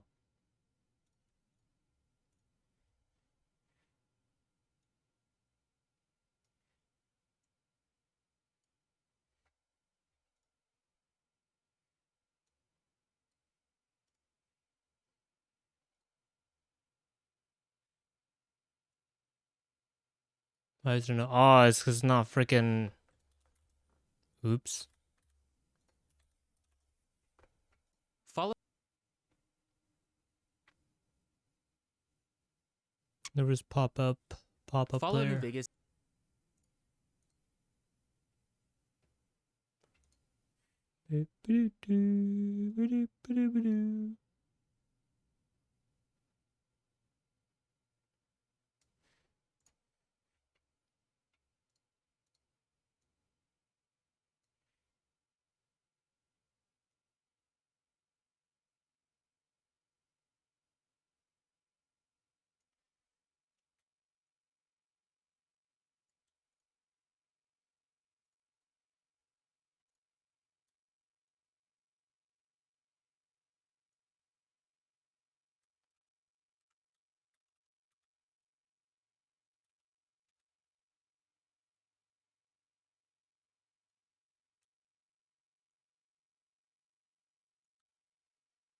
This is one of those games where you either love it or you hate it. I don't think there's really an in-between there. If you do love it, it's not Oh, why is it so quiet? Oh, wait. a game you can simply play once and put down forever. I personally have played through Hey, do this, Willis. New Vegas around 27 times on various different consoles, and I still like to come back to it every so often. Those runs can range from heavily modded experiences with new quests, companions, weapons, and mechanics, or more vanilla runs that are only modded for the sake of stability and maybe an EMB shader to breathe a little bit of life into the dated Gamebryo engine. See, New Vegas is a game that has aged incredibly well in some categories and not so much in others. Tell me Particularly about the it. game Tell me runs about on New modern Vegas. hardware. If you're like me, you may have played these games on consoles during their initial release. A scenario that could lead to its own slew of problems like memory leaks leading to longer loading times and eventual crashes. I'm looking at you, Elder Scrolls 4 Oblivion on the Xbox 360. Maybe you started on the PC with these games or moved from consoles onto PC for a better, more modular experience. The nice thing about Bethesda games is how easy they are to mod and how interested people are in modding them, leading to a slew of original content and even fixes that the developers may have never thought of. But with PCs comes new upgrades every few years. The PC you had back in 2010 most likely has been completely overhauled in 2021. And with new hardware, drivers, and OSs, etc., certain games become more and more difficult to offer an enjoyable experience out of the box. Bethesda games are one such example of this. New Vegas is fairly unstable on modern hardware and prone to crashes incredibly often. It's thanks to modders that the game is even in a playable state at this point, with guides like Viva New Vegas offering a means of creating an experience that is both vanilla and almost guaranteed to be stable. Even then, you're still not guaranteed to see zero crashes or graphical issues because the Gamebryo engine feels like it's been created using Gorilla Glue, masking tape, and chewing gum. The engine felt like it was on its last legs with the release of New Vegas in 2010, so it's surprising to see it managed to live all the way up to 2015 with the release of MapleStory 2 of all games. The story of New Vegas and its development begins in 2004 when Bethesda bought the rights to publish Fallout 3 specifically, as well as 2 sequels. Keep in mind that this was not a purchase of the entire intellectual property of Fallout as a series, although they would purchase this some 3 years later. Bethesda at the time was potentially best known for the Elder Scrolls series, specifically Oblivion, which was released in 2006. The studio had made a name for themselves in terms of open world RPGs to the point that they were so influential we began seeing copycat games being developed like Two Worlds in 2007, although that's up for debate. If you've never played Two Worlds or its sequel, good, don't. If you did, I'm sorry.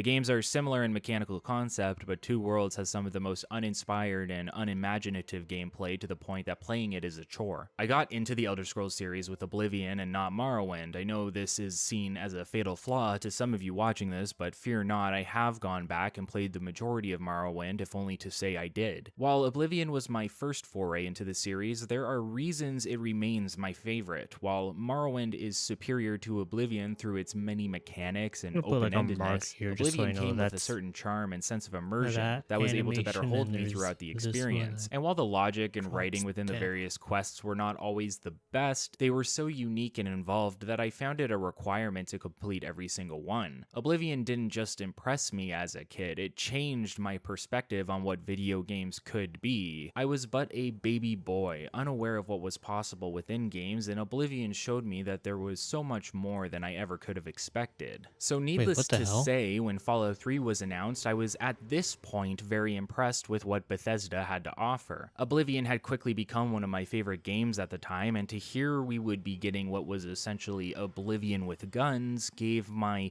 immature mind a shot of so much serotonin that I had to have it. I was obsessed with playing this game, even though I knew nothing about the Fallout series going into it. And that's another point we should briefly talk about. Fallout 3 is not the same game as Fallout 1 or 2, which are essentially top-down turn-based RPGs, a genre I would get heavily into much later into my life. And there was a lot of blowback from traditional Fallout fans about the direction the series was going. But this video isn't about that. I didn't, at the time, play Fallout 1 or 2. I've since played 1 at the very least, but the previous entries have never swayed my opinion on 3 onward. When Fallout 3 did release, I was once again in love with what I considered a revolutionary experience at the time. Fallout truly felt, to me, like I was playing Oblivion in a modern setting.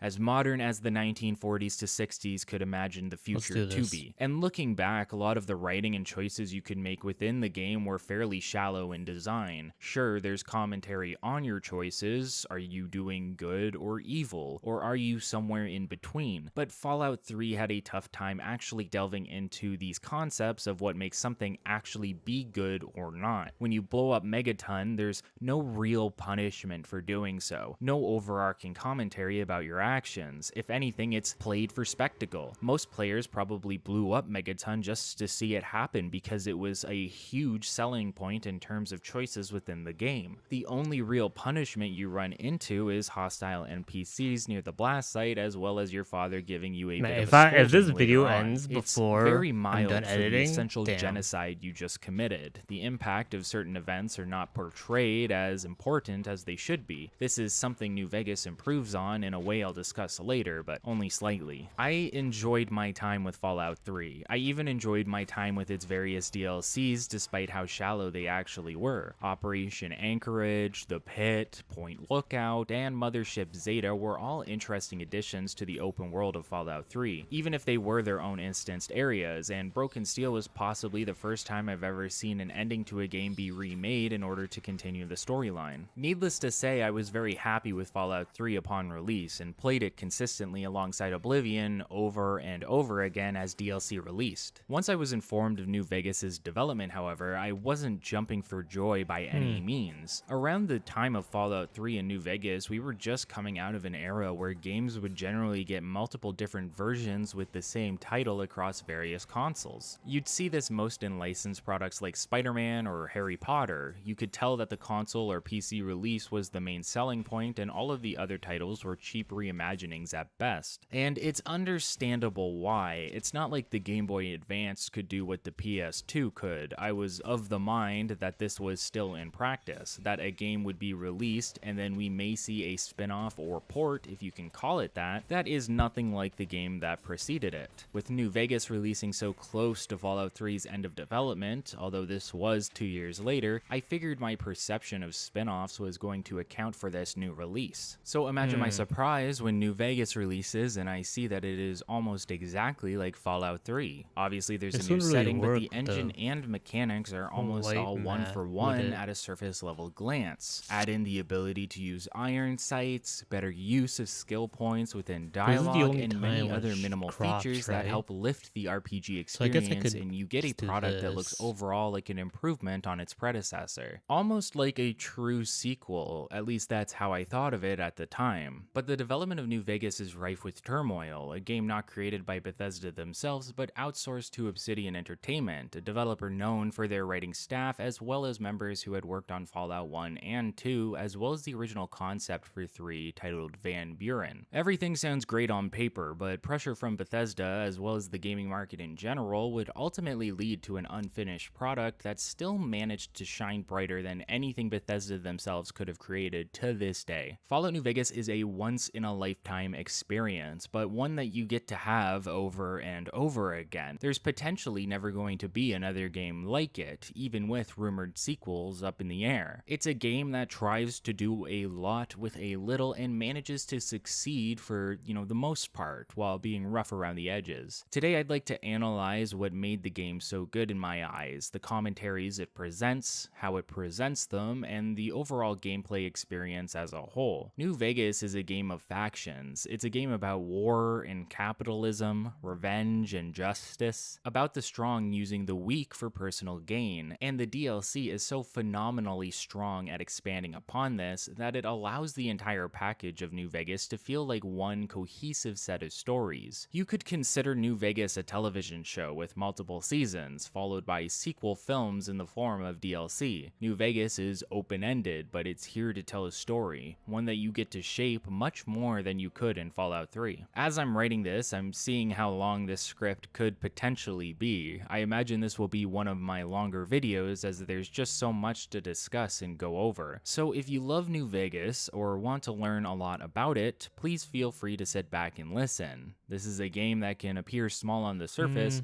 but manages to pack so much within you're prone to finding something new within every playthrough. For that reason, I want to be clear, this retrospective will go over a lot, but not absolutely everything. We'll focus on major aspects of the game, such as the various factions within and how the player can interact with them. We'll look into how the player shapes the story and what these choices can lead to in terms of endings. We'll look at each DLC separately as its own section, as I believe they are unique enough to warrant it. And finally, we'll go over the themes, gameplay, and mechanics throughout. Not necessarily in that order, but you get the idea. If you enjoy videos like this, please consider liking, commenting, and subscribing, as it helps me continue to make this content. With that out of the way, I'm Super Rad, and this is the big Fallout New Vegas retrospective. Will you get it over with? Maybe cons kill people without looking them in the face. But I ain't a fink. Dig? You've made your last delivery, kid. Sorry you got twisted up in this scene. From where you're kneeling must seem like an 18-carat run of bad luck. Truth is, the game was rigged from the start.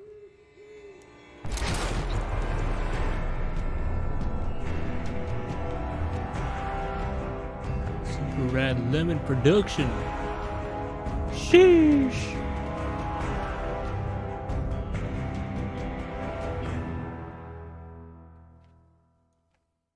So let's get one thing out of the way here. Fallout New Vegas hasn't aged particularly well when it comes to running on modern hardware. For this reason, I'll be using various stability mods in order to make the game perform properly and crash as minimally as possible. To make this happen, I have used the Viva New Vegas mod list and guide to set this up, while skipping all of their gameplay-specific modifications. The goal of this retrospective is to talk about New Vegas as it was on release, and the best way to do this is to keep it as vanilla as possible.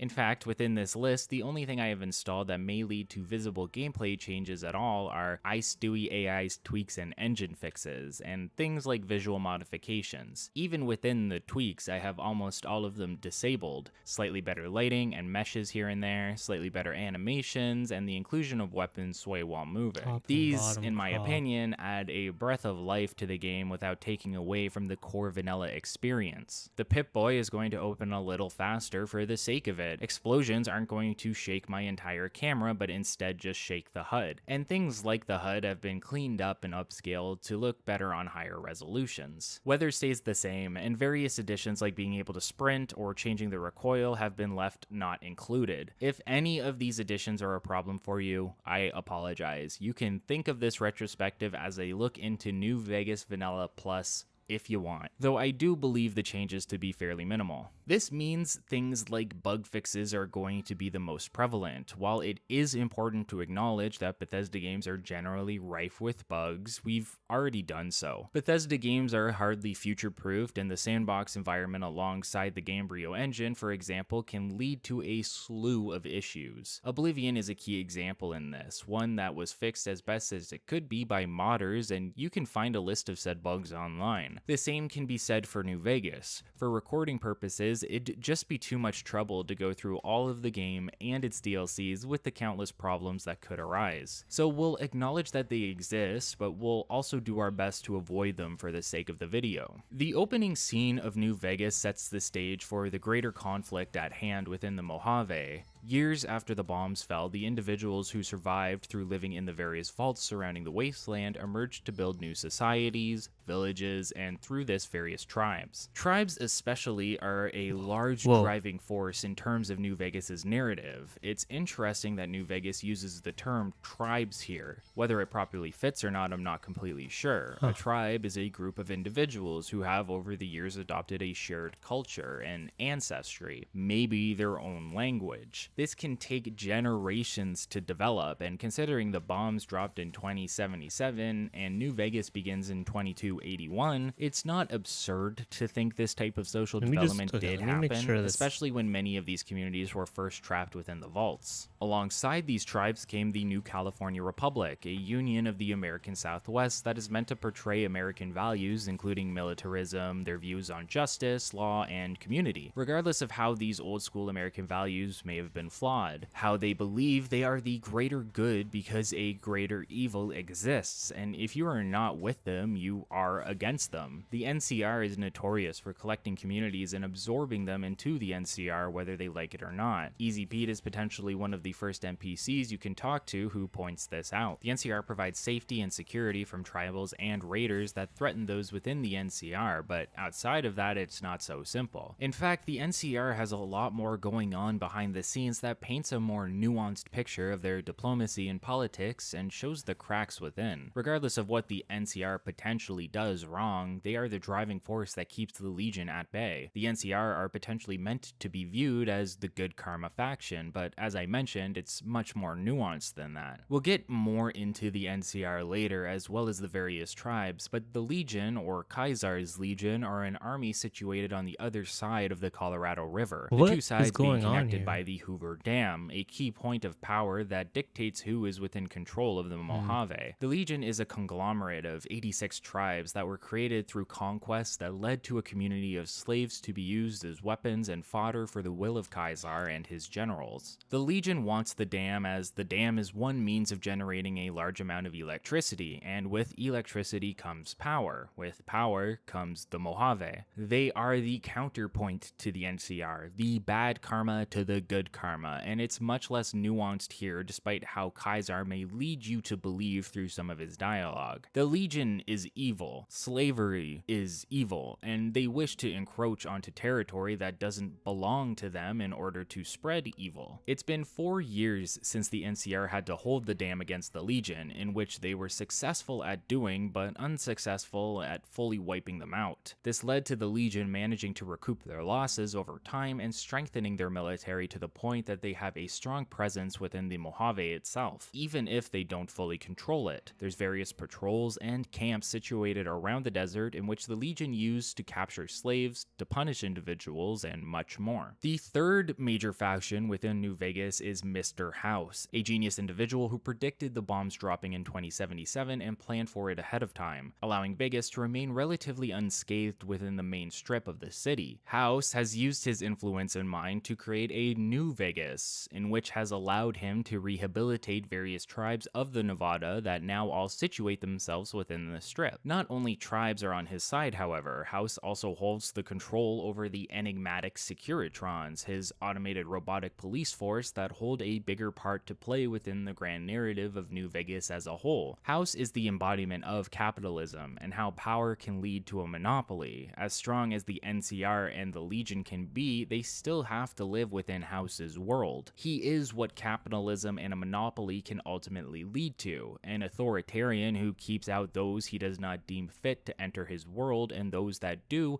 must bow down before him, even if they've never seen him in person before. In this way, we can consider Mr. House to be similar to the Legion. He is an evil that exists within the world of New Vegas. He is the embodiment of capitalism and authoritarianism, creating his own slaves within. People within the strip may live a life of luxury, but they are hardly free, and you'll see that as we progress through the main quest line and various side quests. It's really a pick your poison type of choice in terms of who you wish to side with within New Vegas. The Legion are explicitly evil. They are the villains that are there to allow forces to unite and take them down in the name of all that is good and just. But is House evil as well? Is he some necessary greater good, or is he simply instilling his will through a force that isn't as visible as how the Legion does it? The NCR takes whatever they want, whether you like it or not, because they believe they have the moral high ground to do so. Everyone is corrupted here, some more than others, and you see why this is and hear their excuses as you play throughout the game, ultimately leading to one conclusion that I believe is the best course of action in terms of how you finish it. So who are you within this setting? In Oblivion and Morrowind, you were a prisoner. In Fallout 3, you grew up within a vault. They give you very restrictive narratives that can hinder your overall role-playing experience. New Vegas does this as well, but much less so. In terms of being a prisoner, you have to consider how you got there. Was it just or unjust? Would you even want your character starting in a prison? Could it even possibly make sense for this situation within your personal narrative?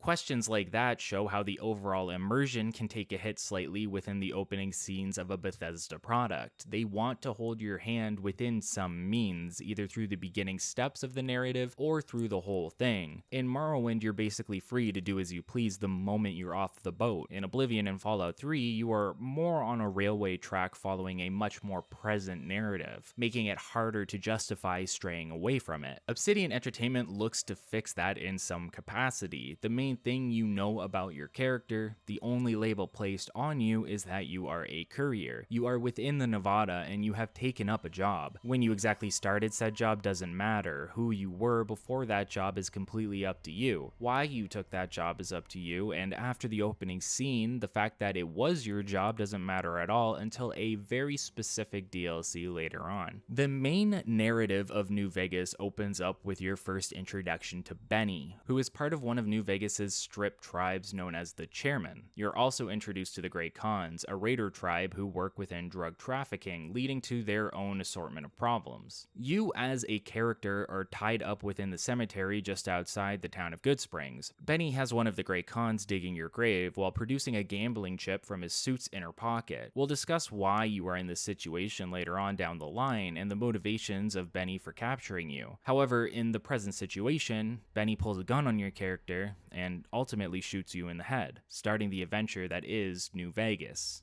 The first major step in terms of gameplay is the character creation process. This is probably the best time to point out that the characters within New Vegas, or really within any open world Bethesda product, are known to have some pretty atrocious faces and textures. Oblivion characters look like an assortment of potatoes, yams, and squashes of various shapes and sizes. Meanwhile, Fallout 3 and New Vegas characters are in a perpetual state of looking like they are melting. There's mods to fix this, and I wouldn't say it's inexcusable that they look so bad. They look good enough in a sense. for the time, regardless of how well or not they have aged. But since this is a vanilla retrospective, it's worth pointing out just how terrible almost every character in this game can and probably will look. Luckily, there's a bit more of an opportunity for you as the character creator to make your character look a little more conventional than the rest of New Vegas's population. Before we even reach the character creation process, we are spammed with various add-on DLC. Many of these DLCs are bonus items that were provided to players who pre-ordered the game from specific stores. These included the Caravan Pack, the Tribal Pack, the Classic Pack, and the Mercenary Pack, and all of these were bundled together later for an optional purchasable add-on known as the Courier Stash, which was released alongside another item pack known as the Gunrunner's Arsenal. The individual item packs will spawn notification menus for each one immediately as you load into the character creation process. It's a bit grating, but is also a staple of Bethesda design, one that Obsidian didn't seem keen on fixing. Gunrunner's Arsenal gets a notification a bit later on, but just to point out, it's a more in-depth mod than the individual item packs themselves, adding in new unique weapons to find and purchase within the game, as well as an assortment of new modifications for weapons. New Vegas improves the Fallout 3 experience in numerous ways. One of the ways is the inclusion of weapon modifications. Specific modifications can be added to specific guns to offer various stat boosts and visual changes to the weapon itself. And Gunrunner's Arsenal adds to this with an assortment of new modifications for players to try out. Modifications aren't a game changer by any means, but the added customizability and freedom is a welcome improvement. The player is introduced to Doc Mitchell, the Doctor of Goodsprings, a village within the Mojave. He saved you from a bullet wound in the head after Victor, a Securitron that lives within Goodsprings, ultimately dug you out of a grave in the Goodsprings Cemetery. The narrative here gives good enough reason for why you are setting the stats of your character and customizing your appearance. Surgery was performed on you, a pretty heavy surgery at that, and this could lead to a few visual changes or mental differences from who you were before the bullet and who you are now. Mitchell asks you to essentially look in a mirror to see if he made any mistakes, and it's within this mirror that we can create our character. Afterwards, we move on to the Vigor Tester, which is the excuse used to determine our special stats. Special is a Fallout staple. It stands for Strength, Perception, Endurance, Charisma, Intelligence, Agility, and Luck. From a role-playing standpoint, many of these stats can help you dictate just how smart or strong or overall talented you are. In terms of overall gameplay, these stats are an incredibly important factor in terms of your build and how you will experience the journey throughout the game. Take Intelligence, for example.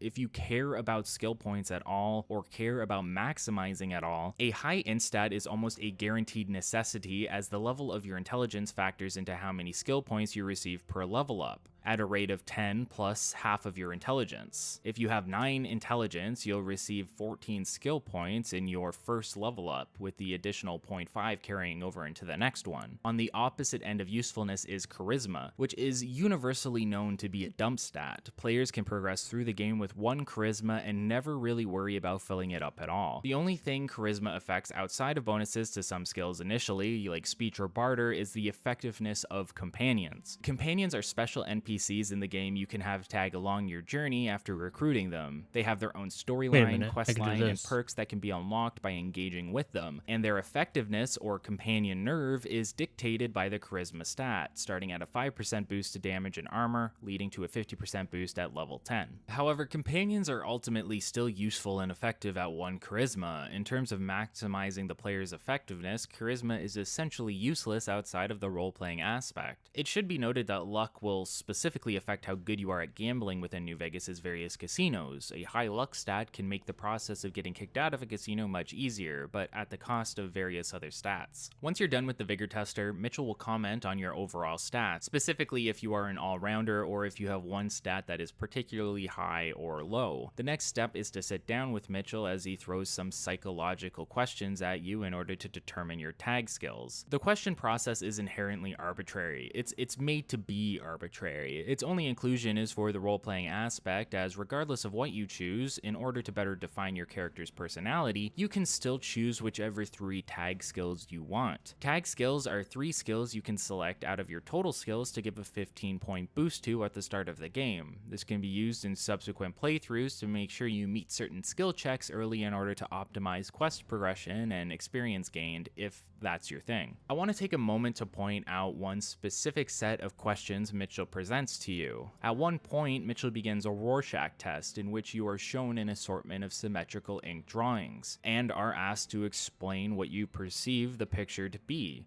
What do you perceive this picture to be? If you've never played this game or never played the DLC, take a moment to pause the video and let me know what you think it is. Now take a look at the options that were provided to you for an answer. Was your perception expressed within one of these options? If not, wait until the Honest Hearts DLC section where this will be brought up again and you'll hopefully feel a little more validated. Following this, players get to choose up to 2 special traits. You don't have to choose any at all, and the reason for that is that most traits provide both a bonus and a detriment to the player. For example, you can get an additional point of agility to your special stats, but will also be crippled more easily in battle. That's really not that bad within the gameplay of New Vegas, so it's more a positive trait to pick overall. That being said, I generally choose 2 specific traits for every playthrough, those being the Skilled trait as well as Wild Wasteland. Skilled provides 5 extra points to every skill you have, at the cost of taking a 10% EXP hit for the remainder of your playthrough. This can be immediately remedied within your first level by taking the first level of Swift Learner perk, which provides a 10% bonus per the amount of times you selected, that being a maximum of 3. So the real cost of the trait is either 10% of your EXP through the total playthrough or 1 perk. And in terms of what's more useful, you're getting a total of 65 skill points, which you could consider a perk in itself when comparing it to the around 14 to 15 you'll receive normally. Once all of the questions have been answered and all of your stats set up, the player is given some clothing and a Pip-Boy before being sent down their way. The Pip-Boy is another staple item within Fallout as a series. In New Vegas and Fallout 3, it acts as your main menu to see stats, interact with your inventory, check your map and quests, and notes like a journal. This is how the player is able to properly navigate the world, fast travel, and keep track of what they're supposed to do. As a mechanic, the Pip-Boy fits right in with the world of Fallout. It adds a sense of immersion to the traditional menu concept and allows players to properly roleplay their character as if they were looking through their own set of logs and statistics. It's like a big, clunky Fitbit. There's still a necessity in terms of suspension of disbelief, of course. The player wouldn't realistically be carrying 20 guns and 4 different outfits while trekking it through a desert. But the added level of immersion, no matter how small, is always a benefit to a series. Before leaving, the player is offered the ability to turn on New Vegas's unique feature of Hardcore Mode.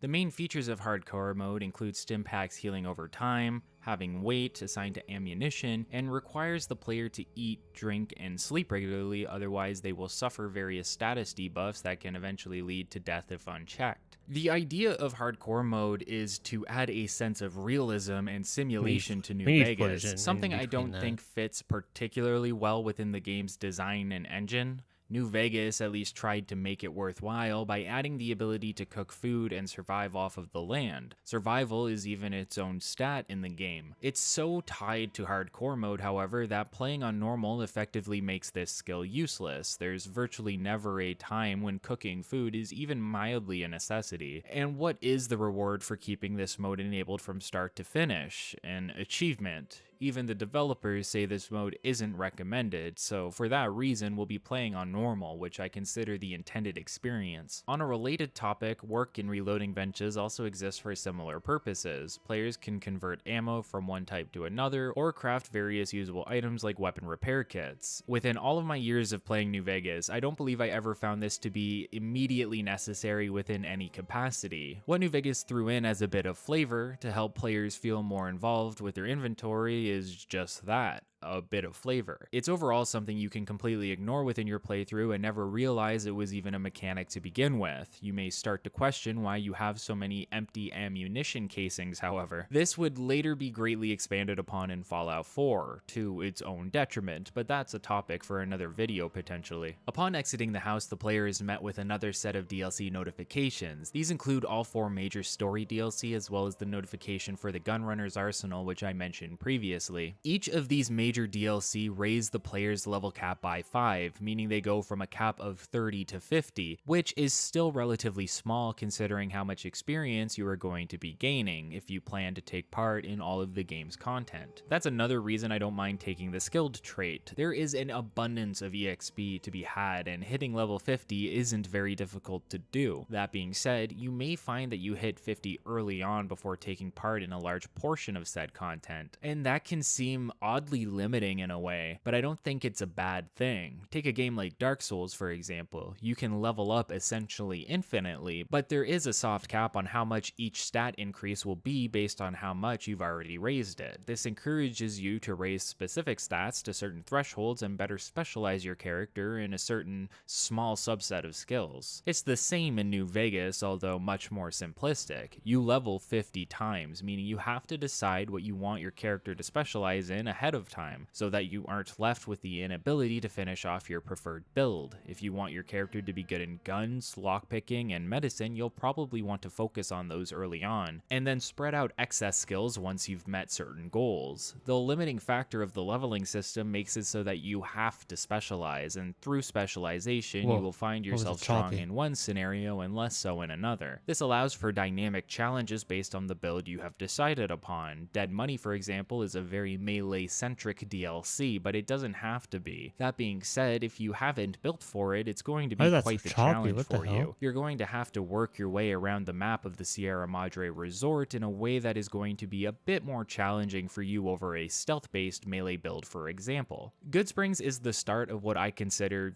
Season 1 of New Vegas. It's very easy to place certain aspects of the game's narrative and adventure within the mindset of a television series. You don't have to do this. It's just something I've thought about in the past. In a way, Goodsprings and the Journey to Freeside is the first big story arc or season of New Vegas. Following that is the player's exploits in and around Freeside leading into the Strip. Finally, you have the story arc centered around the Strip itself, as well as Mr. House and his rehabilitated tribals. Within the final arc, you can fit in the 4 DLCs, which I suppose you could consider movies that get released during the lifetime of the show. New Vegas lends itself very well to this line of thinking. The storytelling and writing are paced exceptionally well if the player takes the intended route to get to their destination, but they don't have to, and we'll talk about that a bit in a minute. The first NPC players will run into is the Securitron Victor, who has the image of a friendly cowboy on his CRT. Victor is the individual who saved you, and there's not too much to really get out of him at this point in the narrative. Victor lives in Goodsprings and ultimately manages to save you from an untimely demise. Various individuals within the town have their own opinions on Victor. Easy Pete, a retired prospector, holds no ill will towards him, while Trudy, a kind of town leader, is overly suspicious of him. At this point, the game is completely open to the player. They don't need to interact with Goodsprings at all. If you want to go and explore the Mojave, you can, but if you want to learn more about the man who shot you, if you're interested in information or even revenge, which is most likely, you can head into the local tavern to begin your inquiries. Before that, however, it's good to note that the cemetery is very close to your current location. Stopping by allows you to find the grave you were buried in, as well as one of the several collectible snow globes. These are somewhat similar to bobbleheads from previous entries, but instead of giving you stab boosts, can be sold off to Mr. House for small sums of caps, around 2,000. Add-on content can even have globes as well, which will automatically provide the sum of caps upon collecting them. Around your grave, it's also possible to find a pile of cigarette butts around, which can be used later in dialogue options to implicate the individuals who put you into the ground. So I want to set some ground rules for this retrospective, specifically the route and destinations we expect to run into. New Vegas is very open-ended, but it'd be wrong of us to not follow the main storyline like many other players would be doing on their first playthrough. Additionally, one of the major choices you make at the start, how you'll get to New Vegas, is designed to suggest the player take the longer of the 2 routes, which we will be doing, although we'll stop by the faster route to discuss it somewhat. With that in mind, our first stop is the local tavern in town, where we are immediately met with Sunny Smiles and her dog Cheyenne.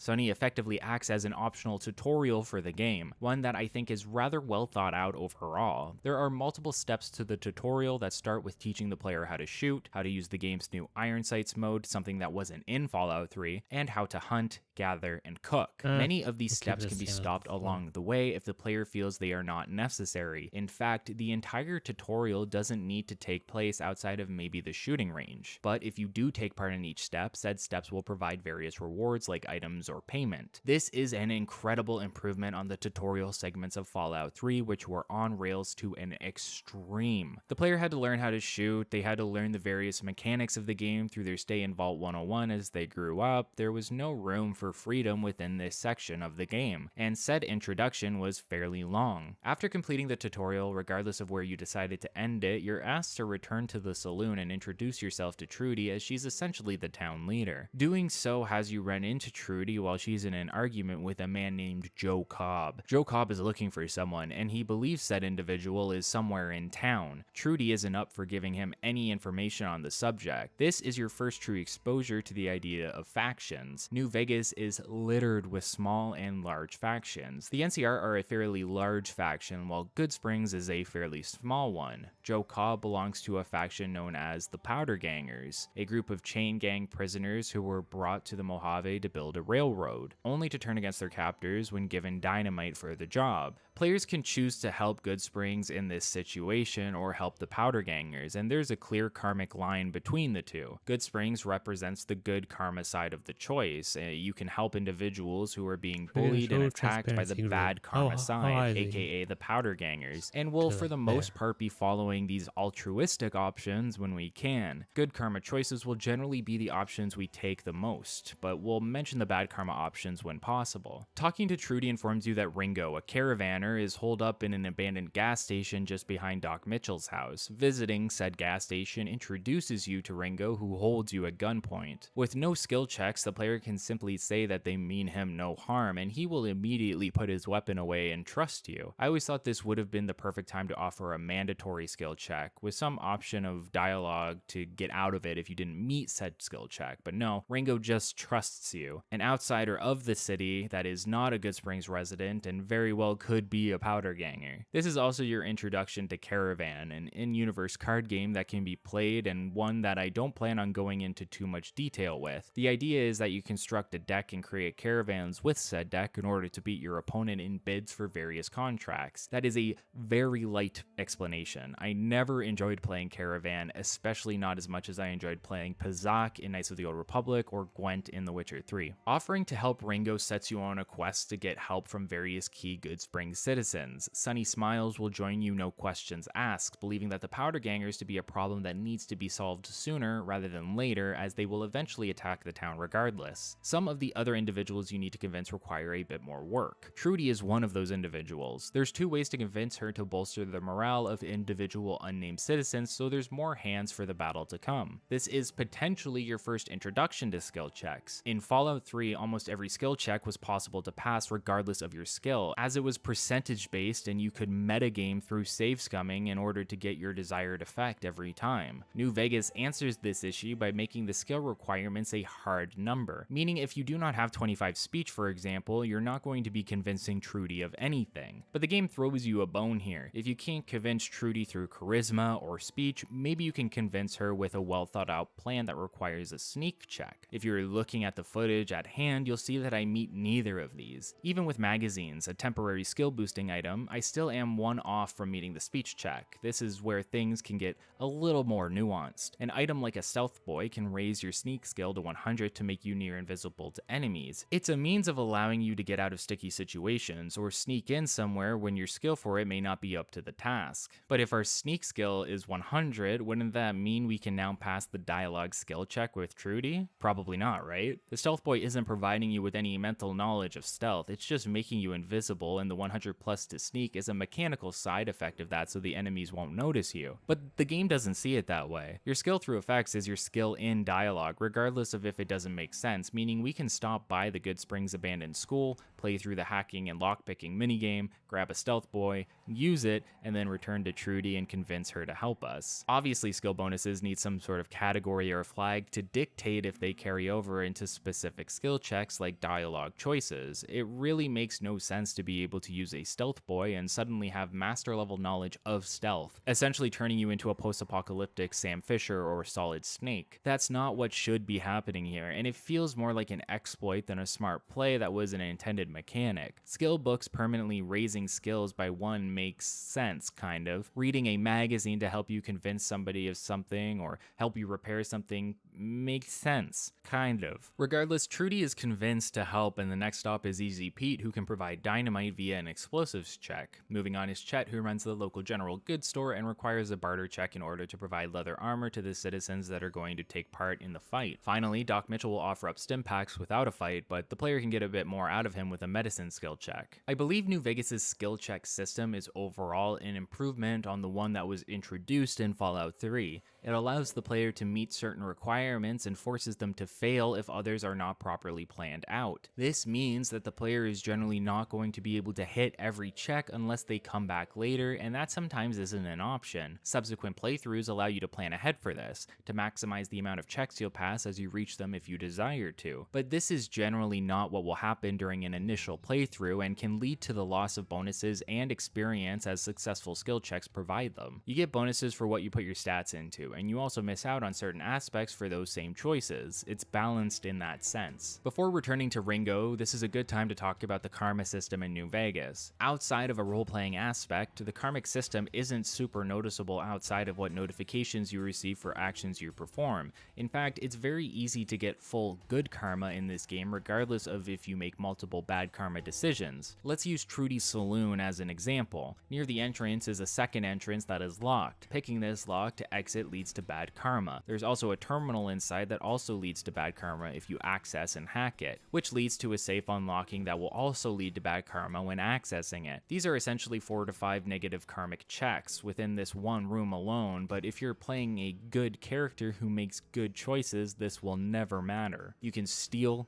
pickpocket, and access anything that isn't yours, and it will be overlooked and pushed to good karma based on the major choices you make throughout the game. Making a good morality system is difficult, and using the one that Bethesda provided in Fallout 3 is more surprising than anything else. Killing fiends and ghouls can provide plus 100 karma per kill, and that's to a maximum of 1000. It's comically easy to max out this stat and much harder to lower it unless killing civilians. And outside of one companion in the game potentially leaving you due to low karma, there is no real effect on the overall mechanics outside of your role-playing experience. In Fallout 3, your karma dictated which companions you could recruit. In Fallout New Vegas, this is almost a completely useless mechanic. Obsidian looked to fix and improve on a lot of what Bethesda offered, so it was surprising to see this mechanic be effectively turned useless. That being said, they did improve on it in their own way, and that was through the reputation system. Reputation is the player's social standing within any given faction. By completing quests for a faction or just doing nice things for them, the player will rise through the ranks of potential reputation levels by gaining fame. Tracked separately is the player's infamy level, which raises when they perform insidious acts, like killing civilians or getting caught pickpocketing or stealing. The player's standing is then gauged based on the values of each of these stats combined. If you're within a high fame threshold and have no infamy, you can be raised all the way to idolized status, but if your infamy begins to grow alongside your fame, you can move down to Dark Hero and eventually Wild Child. These are neutral reputations in a sense, as you've done so much good, they sort of overlook your bad, but you can lose out on bonuses this way. Additionally, getting too infamous with little fame can lead to factions becoming openly hostile. Bonuses and the range of fame and infamy are dependent on the faction at hand. Helping Goodsprings can lead to discounts from Chet and Trudy, and you can even lock yourself out of Ringo's questline if you manage to build up enough of a negative reputation beforehand. Maybe that's why he's so willing to trust you early on. You technically have a fairly neutral standing with Goodsprings at the start.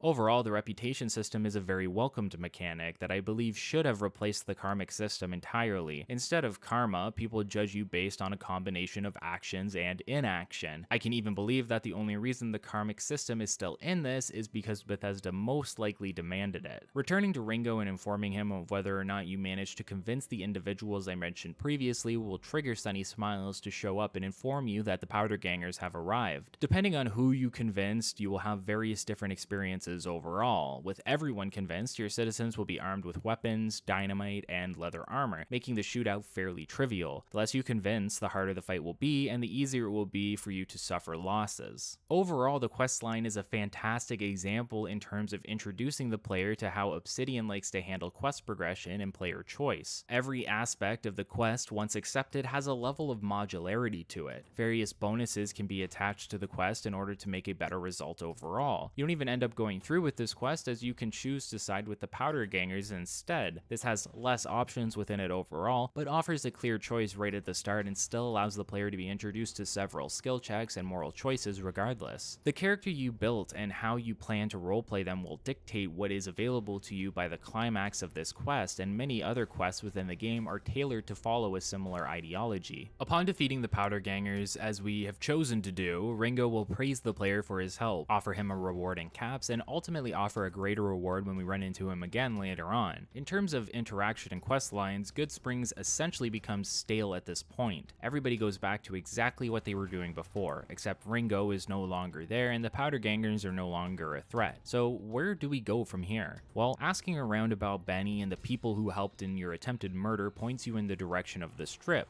but it's not so easy to access it, and I'll explain why shortly. Benny knew this as well and therefore took a different path. If the player is to follow them, they are directed towards a neighboring town not far off known as Primm. There's a choice presented to you by this point in the game. You can head south and follow Interstate 15 in order to take a long route through various settlements that will lead you along the quest for revenge and answers in terms of the men who shot you in the head. Alternatively, there's the opposite direction of the I-15, an option that is the road less taken. Despite New Vegas being within sight of Sloan, the construction camp beside the local quarry, approaching Sloan has players stopped by Chomps Lewis, who informs you that the road ahead is infested by Deathclaws. If this is your first foray into the series, you may not know what Deathclaws are, and that's excusable. Deathclaws are ruthless creatures, ones that can attack you while ignoring your armor rating. Sure, you can kill the odd young Deathclaw stragglers around the area, but one adult is most likely going to be too much for you at your current level, with the area ahead infested by them. Deathclaws are potentially the biggest wild threat within New Vegas and Fallout in general, but New Vegas has one or more species that we'll look into later, and said species can give Deathclaws a run for their money. So south it is, and while there aren't Deathclaws infesting the roads ahead, there's plenty of Powder Gangers for us to deal with, and they're less than happy about how we treated their friends back in Goodsprings. This is where faction armor becomes a more prevalent mechanic. Generally speaking, I don't think I ever actually found myself using faction armor all that much within my general playthroughs of the game, but it does have key advantages here and there, the most obvious of those being its ability to set your infamy rating back to neutral while wearing it, meaning if you wear a set of Powder Ganger armor, NPCs that would originally be hostile to you will no longer attempt to attack. In fact, this allows us to enter the NCR Correctional Facility down the road without worry of being shot on sight. It makes sense to stop by said facility early on as well, as it is directly connected to one of our main destinations, Primm, which we will be heading to shortly. On the way, it's good to mention the atmospheric quality of the game's OST and sound effects. New Vegas, without any radios, gives off an eerie feeling of isolation within the Mojave. The groans and moans of the instruments leave you feeling defensive, and every interaction you make with various NPCs on your travels can feel a little threatening in their own right. Are people who they say they are? Are they looking to help you or stab you in the back? A lot of people are out there for themselves and themselves only, leading to a lot of confrontations throughout your travels where individuals are far less than genuine in how they present themselves to you. None of that matters, however, as most players are going to be navigating into their Pip-Boy and turning on Radio New Vegas, baby.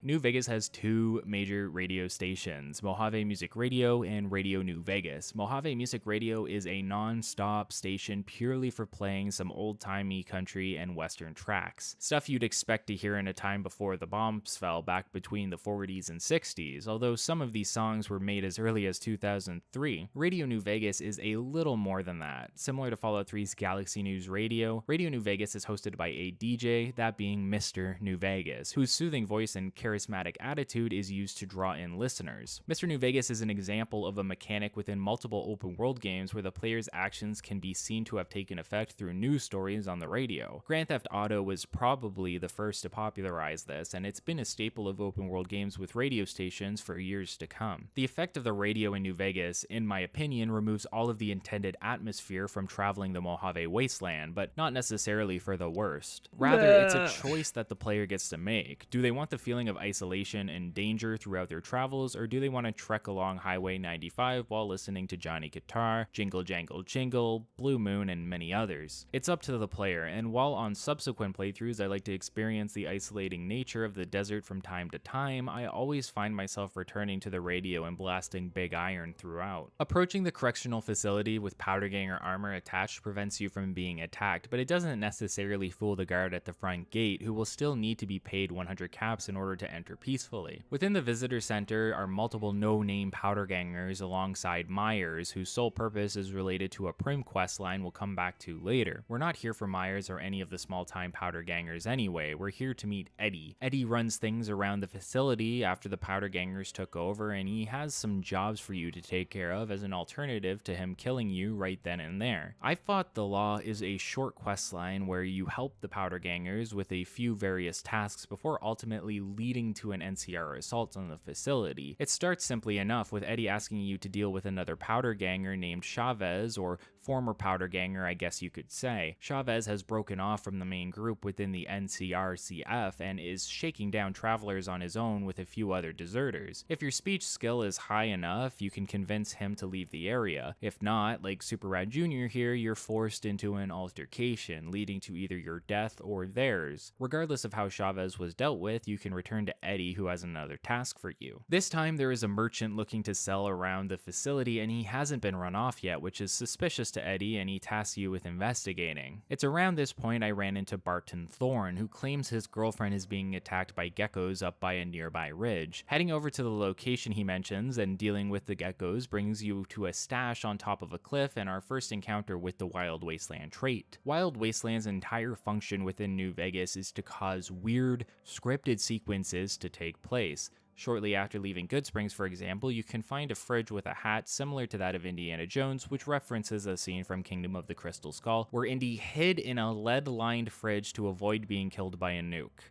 It's pretty absurd, and this is a way for the developers to poke fun at that. Similarly, on the ridge we're met with a corpse of Johnny Five Aces, a character from an abandoned video game concept called Zyborn Clock, something that was mocked constantly on the Something Awful forums. With the area safe, Barton approaches you and explains that this was all a ruse so that he could kill you and take the stash. A fight ensues, and then we quickly move on towards the merchant we were here for in the first place. An intelligence check of 6 or a speech check of 30 allows you to dig into the merchant's business within the area. He admits to being a bounty hunter and can be convinced to be sent on his way, though I ended up killing him anyway. I don't think there was a karmic reason not to. Again, not that karma really matters in this game. Returning to Eddie for a potentially final time has him inform you that he is worried about the NCR potentially coming to take back the facility and tasks you with heading to Prim to find out information before reporting back. This is why hitting up the NCRCF early is a nice way to pace the player towards Prim. It gives a second additional reason to head there outside of chasing Benny, and in a way helps the role-playing experience for people that want to head to Prim, but don't necessarily want to follow the main quest line. Approaching Prim alongside the highway, you're stopped by an NCR soldier, informing you that the town has been overrun by powder gangers who have broken off from the pack. When asked if they will be attacking the correctional facility, the soldier has no idea, and informs you that Lieutenant Hayes may have more information. When asked why they aren't protecting the town, you're informed that they aren't under NCR jurisdiction, and even if they were, the NCR are too short on supplies to do anything about it. This is an interesting situation that we'll touch on in just a minute, as it helps better paint the priorities of the NCR and showcases how they aren't necessarily the good guys they portray themselves to be, despite performing good from time to time. In terms of finding out about the correctional facility, there's multiple ways of going about it. Lieutenant Hayes won't tell you anything unless you pickpocket a trooper for military orders, but there's another way of going about this that involves heading further into the actual town proper. Heading across the bridge to Prim, you can watch out for and disable valuable mines along the way. After dealing with a few powder gangers turned escaped convicts, you can head into the Vicky and Vance casino where the remaining townspeople are held up and armed to the teeth. Seriously, I'm pretty sure if the town felt like it, they could easily take the neighboring hotel back without any issue, something the NCR could do as well if they wanted to, though they claim they can't. Instead, it's in the hands of you, an individual, but not just yet. Instead, we can talk to Johnson Nash for a variety of important topics, those most obvious being information on Benny and the cons who attacked you. Johnson will inform you that the sheriff has been murdered, but his deputy who was captured in the hotel may have information that you're looking for, thus encouraging you to head inside and save both the deputy and the town. Nash works for the courier service, and handing over the order for the platinum chip you were carrying allows him to give you more details about how the delivery came to be. It turns out Victor, the cowboy Securitron from Goodsprings, was the one to put in the request, along with 5 other orders. 6 couriers were hired to deliver various casino-related goods. You had a chip, another individual had a pair of dice, another courier had a chess piece. The more interesting dialogue is about how you weren't the first one who was asked to take the package. Instead, another courier saw your name next on the list and turned down the offer, demanding that you take it instead. I looked into it and asked around because I didn't remember this dialogue being in the original game before the DLC. The courier in question is an individual named Ulysses, who is the main antagonist of Lonesome Road, a storyline DLC that takes players into the Divide. Originally, Ulysses was going to be a recruitable companion character, but that never panned out further into development. Still, one of Obsidian's and New Vegas's greatest strengths is tying narratives together, and so getting some insight into a character from a DLC I would consider almost a second finale to the game is rather thrilling upon additional playthroughs. We'll learn more about Ulysses near the end of the video, but in the meantime we still need to ask Nash about the NCR's plans for the correctional facility, either through a bribe, which we can cheapen through bartering, or through convincing him with a speech check. I've mentioned it before, but this is one of New Vegas's greatest strengths within quests. Regardless of your skill level, there's always hidden paths or possibilities that can help you get to your desired outcome. Nash was just a means of doing this, but we could have pickpocketed a trooper like mentioned beforehand. Nash informs you that the NCR are planning a raid on the facility, which sounds a little silly when you take a second to think about it. Due to jurisdiction and chain of command, the NCR are unable to help the innocent civilians living in Primm who are openly under assault by individuals from the same facility that the NCR managed to lose due to giving dynamite to convicts. They don't have the supplies to help Primm, but do have the supplies and manpower to attack the correctional facility. It doesn't really add up, or rather it shows the motivations of the NCR, shows what's important to them, their property. The NCR doesn't own Primm. It isn't under their jurisdiction, and therefore it is of less value to them. Human life is less valuable to the NCR over the property that was taken from them, especially when said property was simply a prison used to perform slave labor on a railroad. And that's exactly what this is, slave labor. The convicts are cartoonish in a way within New Vegas, but they're still humans, still individuals, ones who don't necessarily deserve to be worked against their will. It's odd to see the Legion portrayed as villainous for owning slaves and pushing their will on the Mojave, while the NCR is doing the same thing, just under the social construct of laws and justice, rather than the social construct of an empire. Both of these individuals are inherently doing harm to humanity, but the NCR does it in a way that we, as a society, value more. We value innovation and progress, and we see that through the construction of these laws and imaginary systems we create to better control civilization. Law is made up, capitalism is made up, and we choose to accept it. And many choose to see it as naturally good because it can lead to innovation, something that many also consider naturally good. Whether innovation is truly a natural good for the evolution of the human race isn't the point of this video, but it showcases that the NCR and the Legion are much more similar than the NCR would have you seem. We just accept the NCR's will a little more than the Legion's. The NCR doesn't care about helping civilians, they care about getting their slaves back, and that's something you can help them with if you choose to. This isn't a defense for the powder gangers.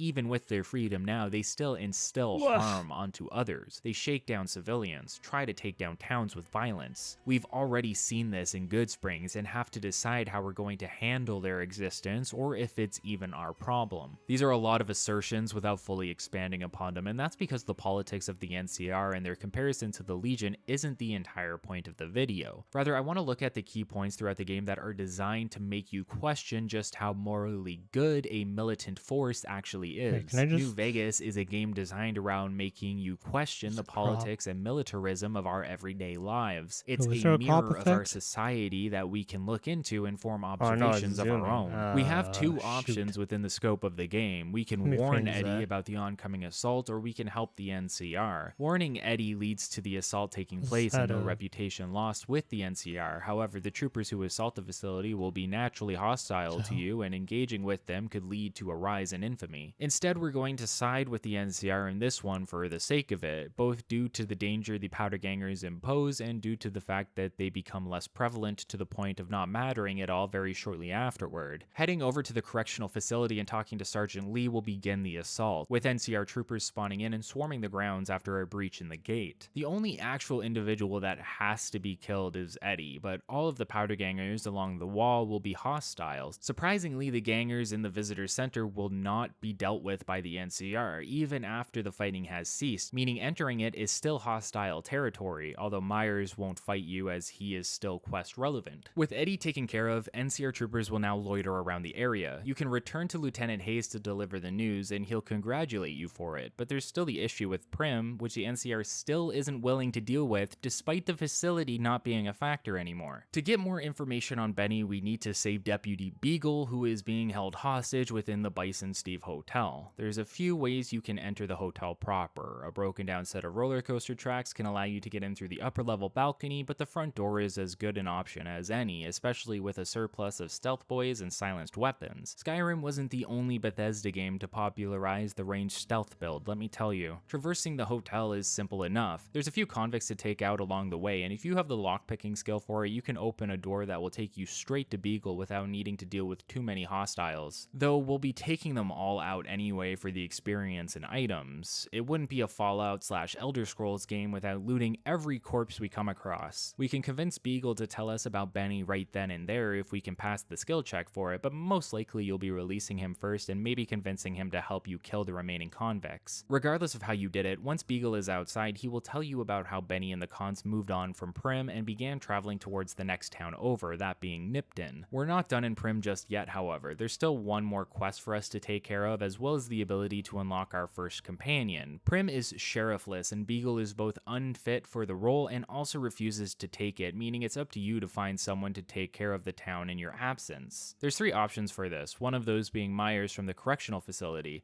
Since Myers is one of the potential candidates, he isn't openly hostile to you when shit hits the fan during the raid, and regardless of your reputation with the powder gangers in general. In order to get Myers to take on the task of sheriff, he needs to get a pardon from the NCR. Alternatively, you can ask Hayes to have someone from the NCR take over and officially put Prim under their jurisdiction. If you've been following my views on the NCR in general up to this point, you might think both of these options sound less than desirable. Luckily, there's a more neutral alternative. Within the Vicky and Vance Casino is a Protectron known as Prim Slim, who can be reprogrammed through a science skill of 30 or with specific miscellaneous scrap items.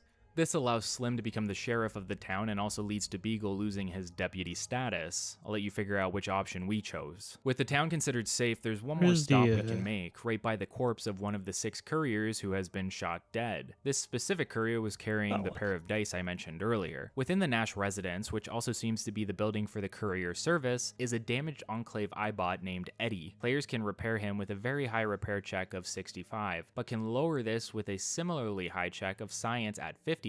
This lowers the repair check to 35. Alternatively, items can be used to repair him instead. Eddie is most likely the first companion you'll run into within Fallout New Vegas. You can have up to 2 with you at one time. One pet companion and one humanoid one. There's 2 pet companions in the game, the first being Eddie, and the first humanoid companion will be meeting shortly, although they won't be joining us immediately. An important mechanic of companions is their related quest lines that each comes with. How these are triggered and progressed is unique to each companion, and worth doing for each one due to the various rewards granted to the player, as well as upgrades to the companions themselves. Eddie, for example, has a set of logs within his file system that can be triggered via hearing specific keywords. forwards. There's plenty of NPCs that you can talk to who act as said triggers, and these logs lead into the greater quest arc for Eddie specifically. In the meantime, the next destination for you is Nipton, but there's one detour to make along the way, that being the NCR's Mojave Outpost. Around this point in the game, there's a good chance you've obtained at least one Sunset Sarsaparilla star cap. Like in Fallout 3, drinking soda bottles provides you with the cap that was attached to said bottle, since within the universe, caps are used as the main form of currency. Sarsaparilla is specific to Fallout New Vegas, though Nuka-Cola still exists as well. What makes Sarsaparilla special is the 5% chance of you receiving a cap with a blue star underneath it. Once the player has collected at least one of these through drinking the beverages until they find one, or finding one in the wild, the player will trigger an event where a man by the name of Malcolm Holmes will approach them. Malcolm starts off the conversation under false pretenses. He acts as though he wants to trade with you, but this excuse quickly crumbles as he doesn't find himself to be a good liar. The true reason Malcolm approached you is because he witnessed you getting a star cap. How this is possible is unknown, as there are many locations where you could receive the cap that Malcolm simply couldn't have been able to be there at the same time. This requires another suspension of disbelief from the player. You're forced to play along with the idea that Malcolm saw you get one of the star caps, even if you were inside a building that Malcolm couldn't realistically have been in at the same time. It's a jarring occurrence and not the only time this happens. Excuses like this from the developers can temporarily pull you out of the roleplay or immersive aspect of the game, while you have to mentally justify that this is somehow a logical setup for a quest, even though it clearly is not. Malcolm gives you the rundown on the mechanics involved with star caps. There's a legend that collecting 50 of them will lead to unimaginable treasure guarded by an enigmatic individual known as Festus, who we'll meet later. People will get so riled up about the legend that they'll actually attack one another if they know you have star caps. Asking Malcolm if he is a collector leads to him denying that he collects any more, and ultimately wouldn't tell you if he was anyway for his own safety. That being said, killing Malcolm reveals that he does have caps on his person, so whether he collects them or not is still up in the air, but he doesn't seem too willing to give them away, suggesting that he is still actively collecting, but isn't someone who would kill another for it. I generally have this interaction with Malcolm immediately after leaving Primm, assuming I received a star bottle cap within that time. Near Primm is a highway patrol station, and within one of the cells is a corpse with a star bottle cap. Further down towards Nipton, you have the opportunity to witness an altercation between two individuals, Thomas and Jacqueline. It's up in the air who will kill who and can be different every playthrough, or determined by your intervention. Both will tell you the same story, however, that they were attacked by the other for their star bottle caps. Thomas, however, has a journal on his person which sheds a bit more light on the subject. It seems he ran into Jacqueline, who began seducing him on their travels, only to ultimately attempt taking his lucky star cap necklace, suggesting Thomas didn't actually have any knowledge of their perceived value. There's more to the star bottle cap questline once you've reached New Vegas and obtained 50 caps for yourself, but that'll be saved for further down the line within our adventure. Before reaching Nipton, there's a good chance you'll make note of a large statue off into the distance of two members of the NCR, specifically a Desert Ranger and a Nevada Ranger, acting as a symbol of their unification into the NCR. This is in front of the Mojave Outpost, used as a base of operations for some of the NCR, as well as a stopover for caravans that want to go further south. No one's going anywhere south, however, as the roads are essentially closed. There's a lot of frustration emanating from this area, not for the player necessarily, but for the NCR and the caravaneers that are stuck there. The Mojave Outpost is understaffed. Their job is to protect the interstate and those traveling along it, but after the prison break at the NCRCF and the establishment of the outpost at Primm, NCR forces have been stretched thin. You'd think that this would mean our interventions at Primm and the NCRCF would lead to the outpost being fully operational again, but this isn't the case. While Primm is still not under NCR jurisdiction, and while the NCRCF has been taken care of, one can reason that after the battle there's still a lot of manpower that would need to go into getting said facility operational again, meaning that the outpost at Primm may still be considered necessary even with Lieutenant Hayes leaving after everything is said and done. The lack of manpower has led to a lot of danger surrounding the interstate further south and a backlog of caravaneers who are stuck and frustrated about this fact. Rose of Sharon Cassidy, aka Cass, is one of these frustrated individuals, as well as a potential companion within New Vegas, although we can't recruit her just yet. Talking to Cass allows her to explain how her caravan was hit and destroyed with nothing taken, leading her to believe it was the Legion who are making more and more of a presence within the West. Now, with nothing to do and nowhere to go, she's stuck at the outpost and drinking her sorrows away, which only seems to frustrate her further. further. She suggests that you check out the Crimson Caravan branch south of Vegas if you're looking for work. We'll come back for Cass later, but there's a few things we can do to both boost our supply and gain some fame with the NCR. Talking to Ranger Jackson gets us a job involving exterminating some giant ants down the road. It's nothing special, but it's on the way to Nipton, and coincidentally, Ghost, a sniper on the roof of the outpost, would like us to go recon the area, considering no one has come out of the town for some time. Nipton is more of a spectacle than an actual town. It's set up for you to arrive at and essentially witness a stage play performed by the Legion, with this most likely being your first interaction with them upon starting the game. You're first met with Oliver Swanwick at the entrance of the town, an ex-powder ganger who can be seen cheering in victory. Approaching Oliver has him inform you that he's won the lottery, but doesn't go into much detail further than that before running off and out of the town. Right beside the two of you is the Nipton General Store, and inside is another powder ganger by the name of Boxcars, who is forced to permanently sit down due to having his legs bashed in by hammers. What exactly happened here?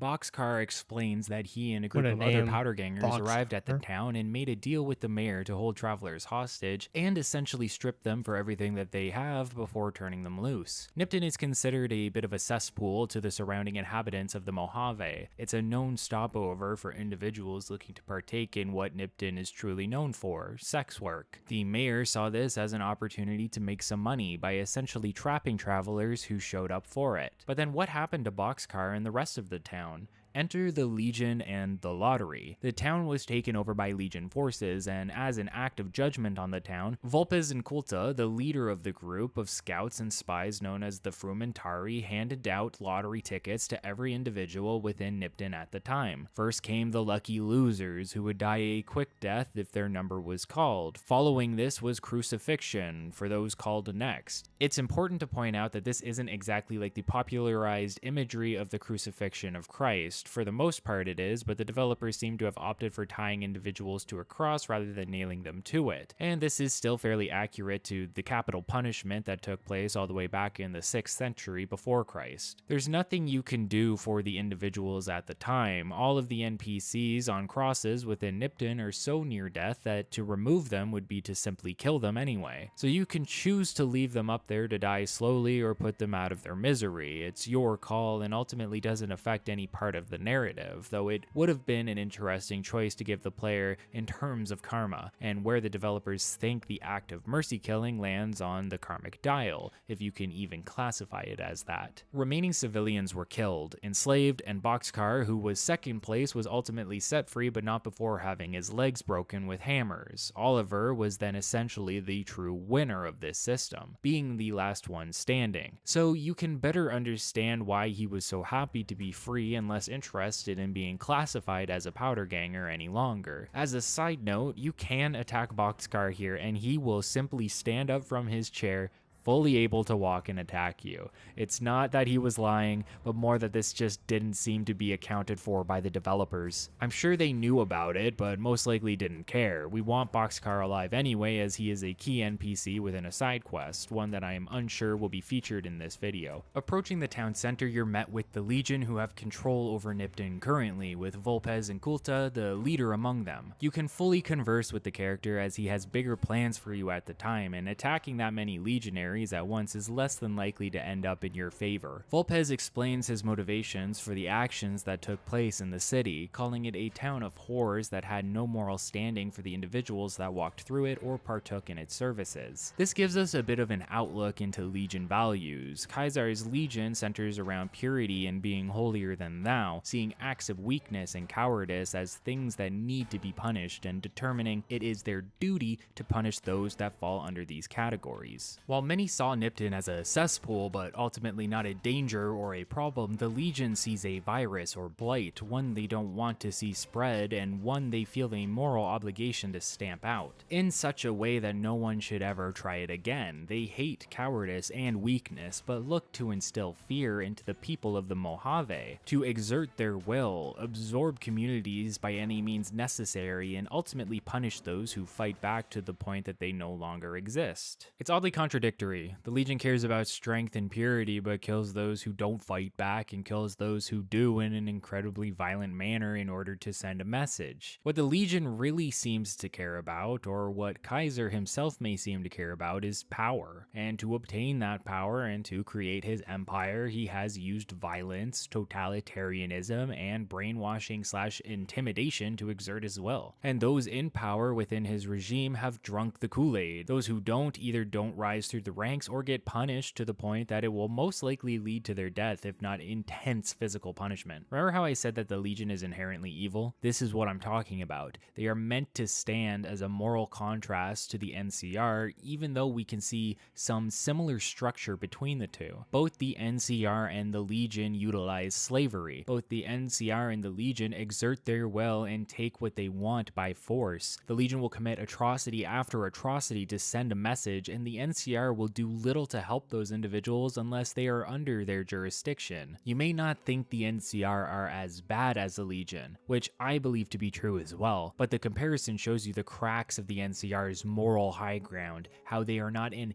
inherent good within the Mojave, but may not be an inherent evil necessarily either. Well, except for the slaves. They do have slaves, and that's pretty evil in my eyes. Vulpes instructs the player to deliver a message to the NCR back at the Mojave outpost, specifically that they are here in the Mojave despite not having control of the dam and are spreading. He wants you to instill fear into the hearts of the NCR with this news of what happened in Nipton, how the town outnumbered the Legion but all were too scared to fight back against them, simply waiting and hoping that their time would not come in terms of the lottery, something Vulpes sees as an unforgivable weakness, and also how he views the rest of the Mojave. The psychological factors that go into people standing up to an oppressive regime are not so easily labeled as weakness, even from a man that gets erect when he burns a mayor alive on a tire fire. There's not much more to do within the outpost. We can pass Vulpes' message along, which forces this one NPC to go down a depressive spiral. We can report back to Ghost, who is sorry to hear about Nipton, and we can report back to Jackson, who will give us a service rifle. With Nipton out of the way, we need to keep moving further down the I-15 to find Benny, and this will take us to a new town and our first human companion.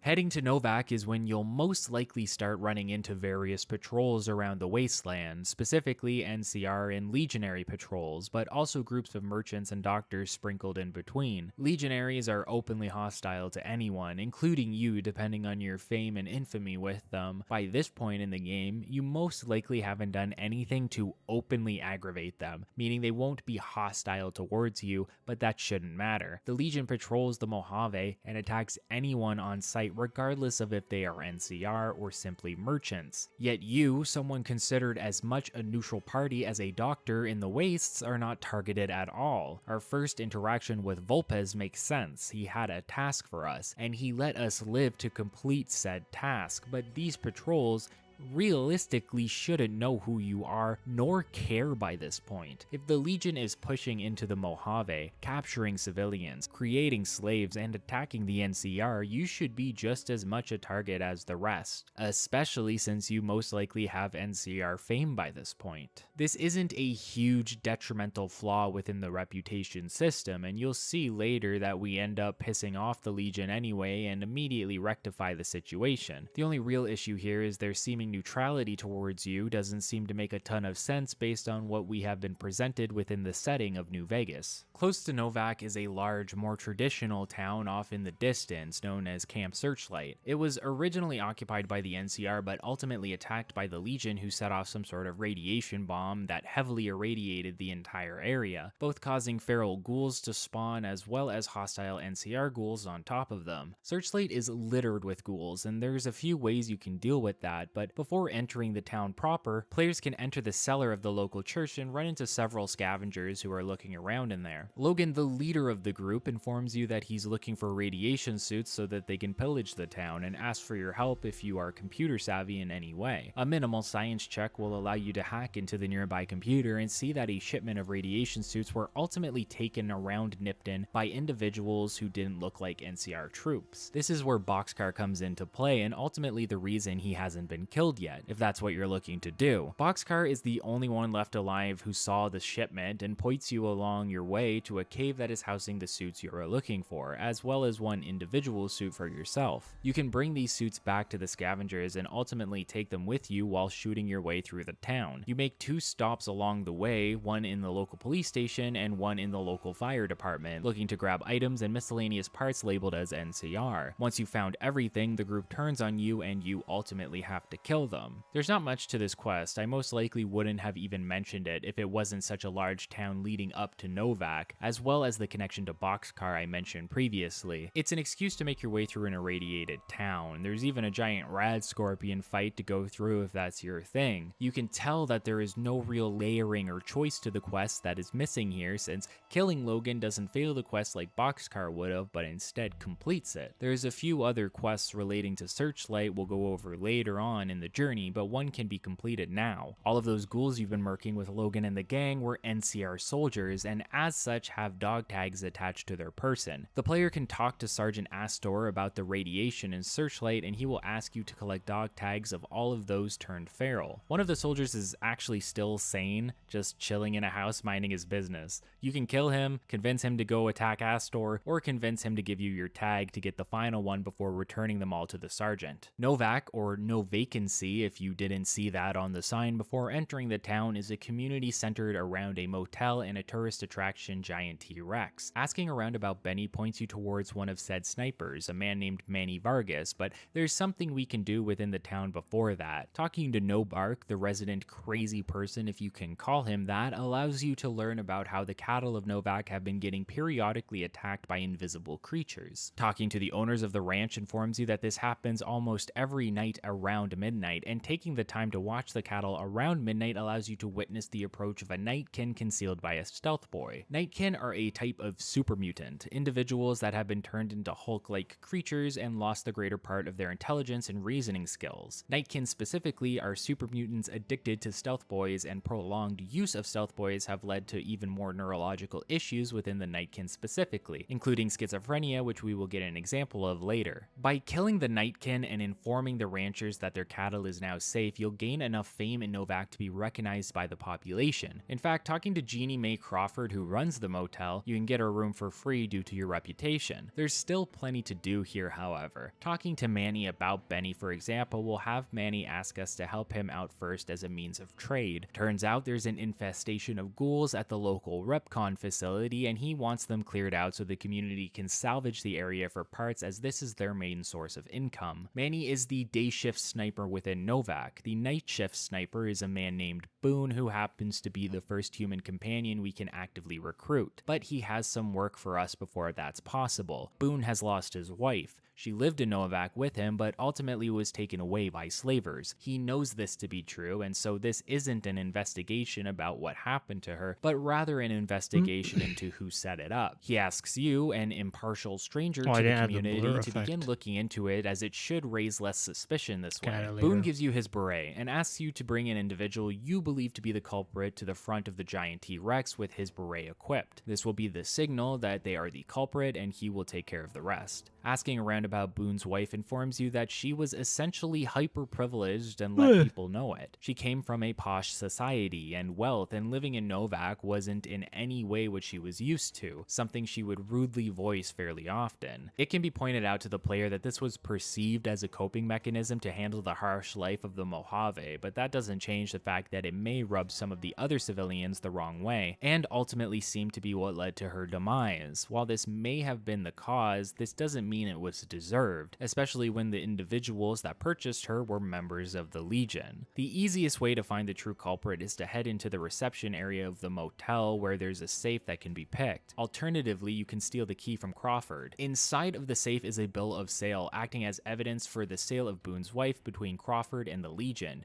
You can bring Crawford to the front of the Giant T-Rex at night, equip the beret, and then watch as her head explodes via Boone shooting her dead. There's a few things that point to Crawford being the culprit, mostly how hostile she can become when the town is talked down on in the slightest. This is something you can see right away when talking to her for the first time and have the ability to apologize for. With it so easy to set Crawford off, it'd be no surprise that she was the one to orchestrate the events against Boone's wife, who was so openly against Novak as a whole. Everyone else in the town comments on her attitude, but ultimately reasons why she is the way she is, through the tough transitional period of privilege to the harsh reality of the wastes. The only other suspect is Manny, who was known to be openly hostile and argumentative with Boone's wife, to the point that Boone and Manny had a falling out within their friendship. Since there's two major suspects, the only way to be sure is via hard evidence, which we get with the bill of sale. It's an interesting quest and ultimately allows you to do a bit of asking around and detective work before snooping around. You even have the freedom to frame some of the inhabitants of Novak and have them murdered instead, but this leads to a karma loss and ultimately locks Boone out of being a companion. Speaking of that, returning to Boone allows you to explain to him how you knew it was Crawford and then ask what he will do from here. You can offer for him to travel with you and speed up the process with a high intelligence check that mentions how snipers work in pairs. This is a good point to discuss a few more mechanics about companions. First are their bonuses, with Boone offering the spotter perk and Eddie offering the enhanced sensors perk, both of which are fairly useful moving forward. Players have access to these perks as long as their companions are in their party. Spotter causes enemies to glow red when using iron sights, and enhanced sensors essentially gives the player a 10 in perception, allowing them to notice both hostile and non-hostile NPCs on their HUD from the maximum distance possible. It also allows you to target cloaked enemies and VATS, which is normally not possible and will force a 0% chance to hit if you try. I mentioned earlier how Eddie has a set of triggers that will unlock playback of logs he has saved on his drive. One of those triggers is from Old Lady Gibson at Gibson Scrapyard, and we'll be stopping there during our quest to clear out the ghouls within the Repcon facility. Boone, on the other hand, is more complicated. He has a mechanic known as history points. Players that have Boone in the party and complete certain tasks will get a predetermined set of points, with 5 being necessary to unlock his companion quest and relative upgrades. Boone hates the Legion as an ex-member of the NCR and for what they did to his wife, doing things like completing certain anti-Legion quests and helping the NCR against the Legion in specific quests can help build his history points throughout your journey. This game even lets you kill the Legion leader Kaisar at any point you deem fit, and that alone gives you 2 history points with Boone. There's one major flaw with this mechanic, however. The individual has to be in your party when you complete these tasks, and said tasks may not be completely obvious in terms of offering these points. If you don't recruit Boone, or if you have another companion with you at the time and complete all of the possible events that would raise his history with you, you ultimately lock yourself out of his progression quests. Ultimately, it's understandable why they decided to do it this way. If the individuals aren't with you, how would they see your actions and ultimately build rapport with you? But for gameplay's sake, I think there needed to be some sort of alternative here. If you clear a camp of legionaries for the NCR, or if you are the person to kill the leader of the Legion, you should be able to at least convey that through dialogue and maybe evidence to Boone so that he can still build up to his side quest. Before heading out to Repcon, you may be surprised to run into Victor, the cowboy Securitron here. Victor doesn't know why he's here when you ask, simply feeling compelled to travel the path towards New Vegas, and essentially meaning you will see him on your travels as you progress as well. Additionally, Novak is home to one of the first unique weapons you may find on your playthrough, that gun. Unique weapons are generally a completely new weapon or a reimagining of existing weapons with several bonuses. That gun, for example, offers an incredibly high critical boost, but was ultimately difficult to repair without the jury rigging perk or the release of the Gunrunner's Arsenal DLC, as there was no weapon similar enough to it that it could be broken down. The Repcon test site is for testing rockets specifically, and comically designed ones at that. It's also infested with both ghouls and Nightkin, as you will see shortly. You can find several corpses along the way of ghouls in robes and dead Nightkin. At the entrance of the site are several feral ghouls that can be taken care of before heading inside. Once inside, you are immediately met with the voice of one sounding like a ghoul over an intercom, who gives you instructions to reach a point in the facility where you will meet with them. Not all ghouls are feral. Several of them remain sentient and can live through radiation as well as many years longer than typical humans. Making your way through several more ferals will eventually lead to the back of the building and up multiple staircases to find the hiding spot of several sentient ghouls and one human. The human, Chris Haversam, is a unique individual due to him believing he is a ghoul while clearly being perceived by everyone else as a human, even by the ghouls surrounding him. Further into the back of this area is Jason Bright, a sentient glowing one, ghouls so full of radiation that they glow a green light. Jason is seen as as a messiah to the ghouls surrounding him. They follow him in what could ultimately be considered a religion, or more so a cult if you want to be overly pessimistic about it. Thoughts on religion versus cults aside, Jason clearly believes in what he preaches, that being visions he has for the far beyond, an irradiated sanctuary for him and all of his followers where they will get to live in peace. Jason sees you and Chris as individuals sent to him by an enigmatic figure known as the Creator, who will help him and his flock essentially make it to the far beyond. The main reason Jason needs your help currently is because he and his group are trapped within the upper levels of the facility due to demons, those being several Nightkin who attacked them on sight. One of said demons interacted with their group through the intercom and told them to stay put for their own safety. They've been stuck up there ever since, and Jason is asking for your help in solving the situation by any means necessary. Heading into the basement, the player will run into several hostile Nightkin unless they take a more stealthy approach. In fact,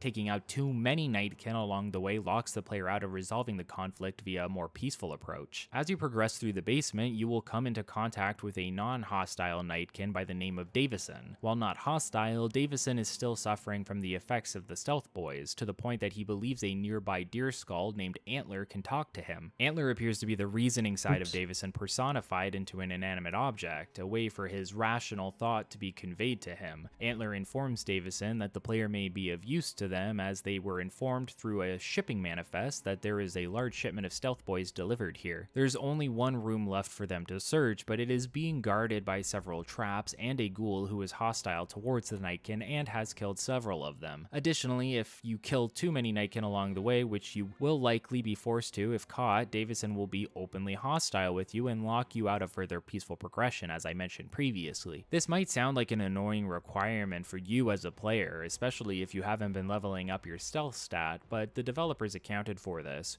You're in a testing facility full of dead Nightkin. It makes sense that you would find several Stealth Boys along your exploration through the facility, and that's exactly what happens. The player can grab several Stealth Boys specifically to help them with this task and prevent them from running into the Nightkin before they are no longer hostile. Davison gives you a key to the last room to search, and upon entering, you're met with Harland, a ghoul mercenary who doesn't necessarily buy into all of Jason's religious mumbo-jumbo, but ultimately appreciated the company and through his own omission seemed to protect the group so he could sleep with all the women there. After the initial attack of the Nightkin on the ghouls, Harland and several others were pushed into the basement where they ran into even more Nightkin, thus sealing their fate. However, Harland managed to make his way into the room at hand and ultimately seal himself in with several traps scattered about. Harland also refuses to leave unless you do something for him, that being finding out if one of his friends is still alive after getting kidnapped and jailed by the Nightkin. The answer is she isn't, and effective use of Stealth Boys will allow you to head towards the jail and ultimately kill the jailer to get a key and find their dead body. Once you deliver the bad news to Harland, he'll abscond, but you also could have simply killed him and been done with it. It's up to you as a player. Regardless, you can now navigate over all of Harland's traps to reach the shipping log computer and find out that the Stealth Boys were sent in error and ultimately returned to sender. Informing Davison of this irritates him, but Antler believes you and the Knight can ultimately leave peacefully. Returning to Jason has all of the ghouls, including any ferals you didn't kill within the interior of Repcon, head into the basement and towards the launch pad of 3 rockets that Jason plans to use to launch him and his flock to the far beyond. Now, it should be noted that Jason's feelings about this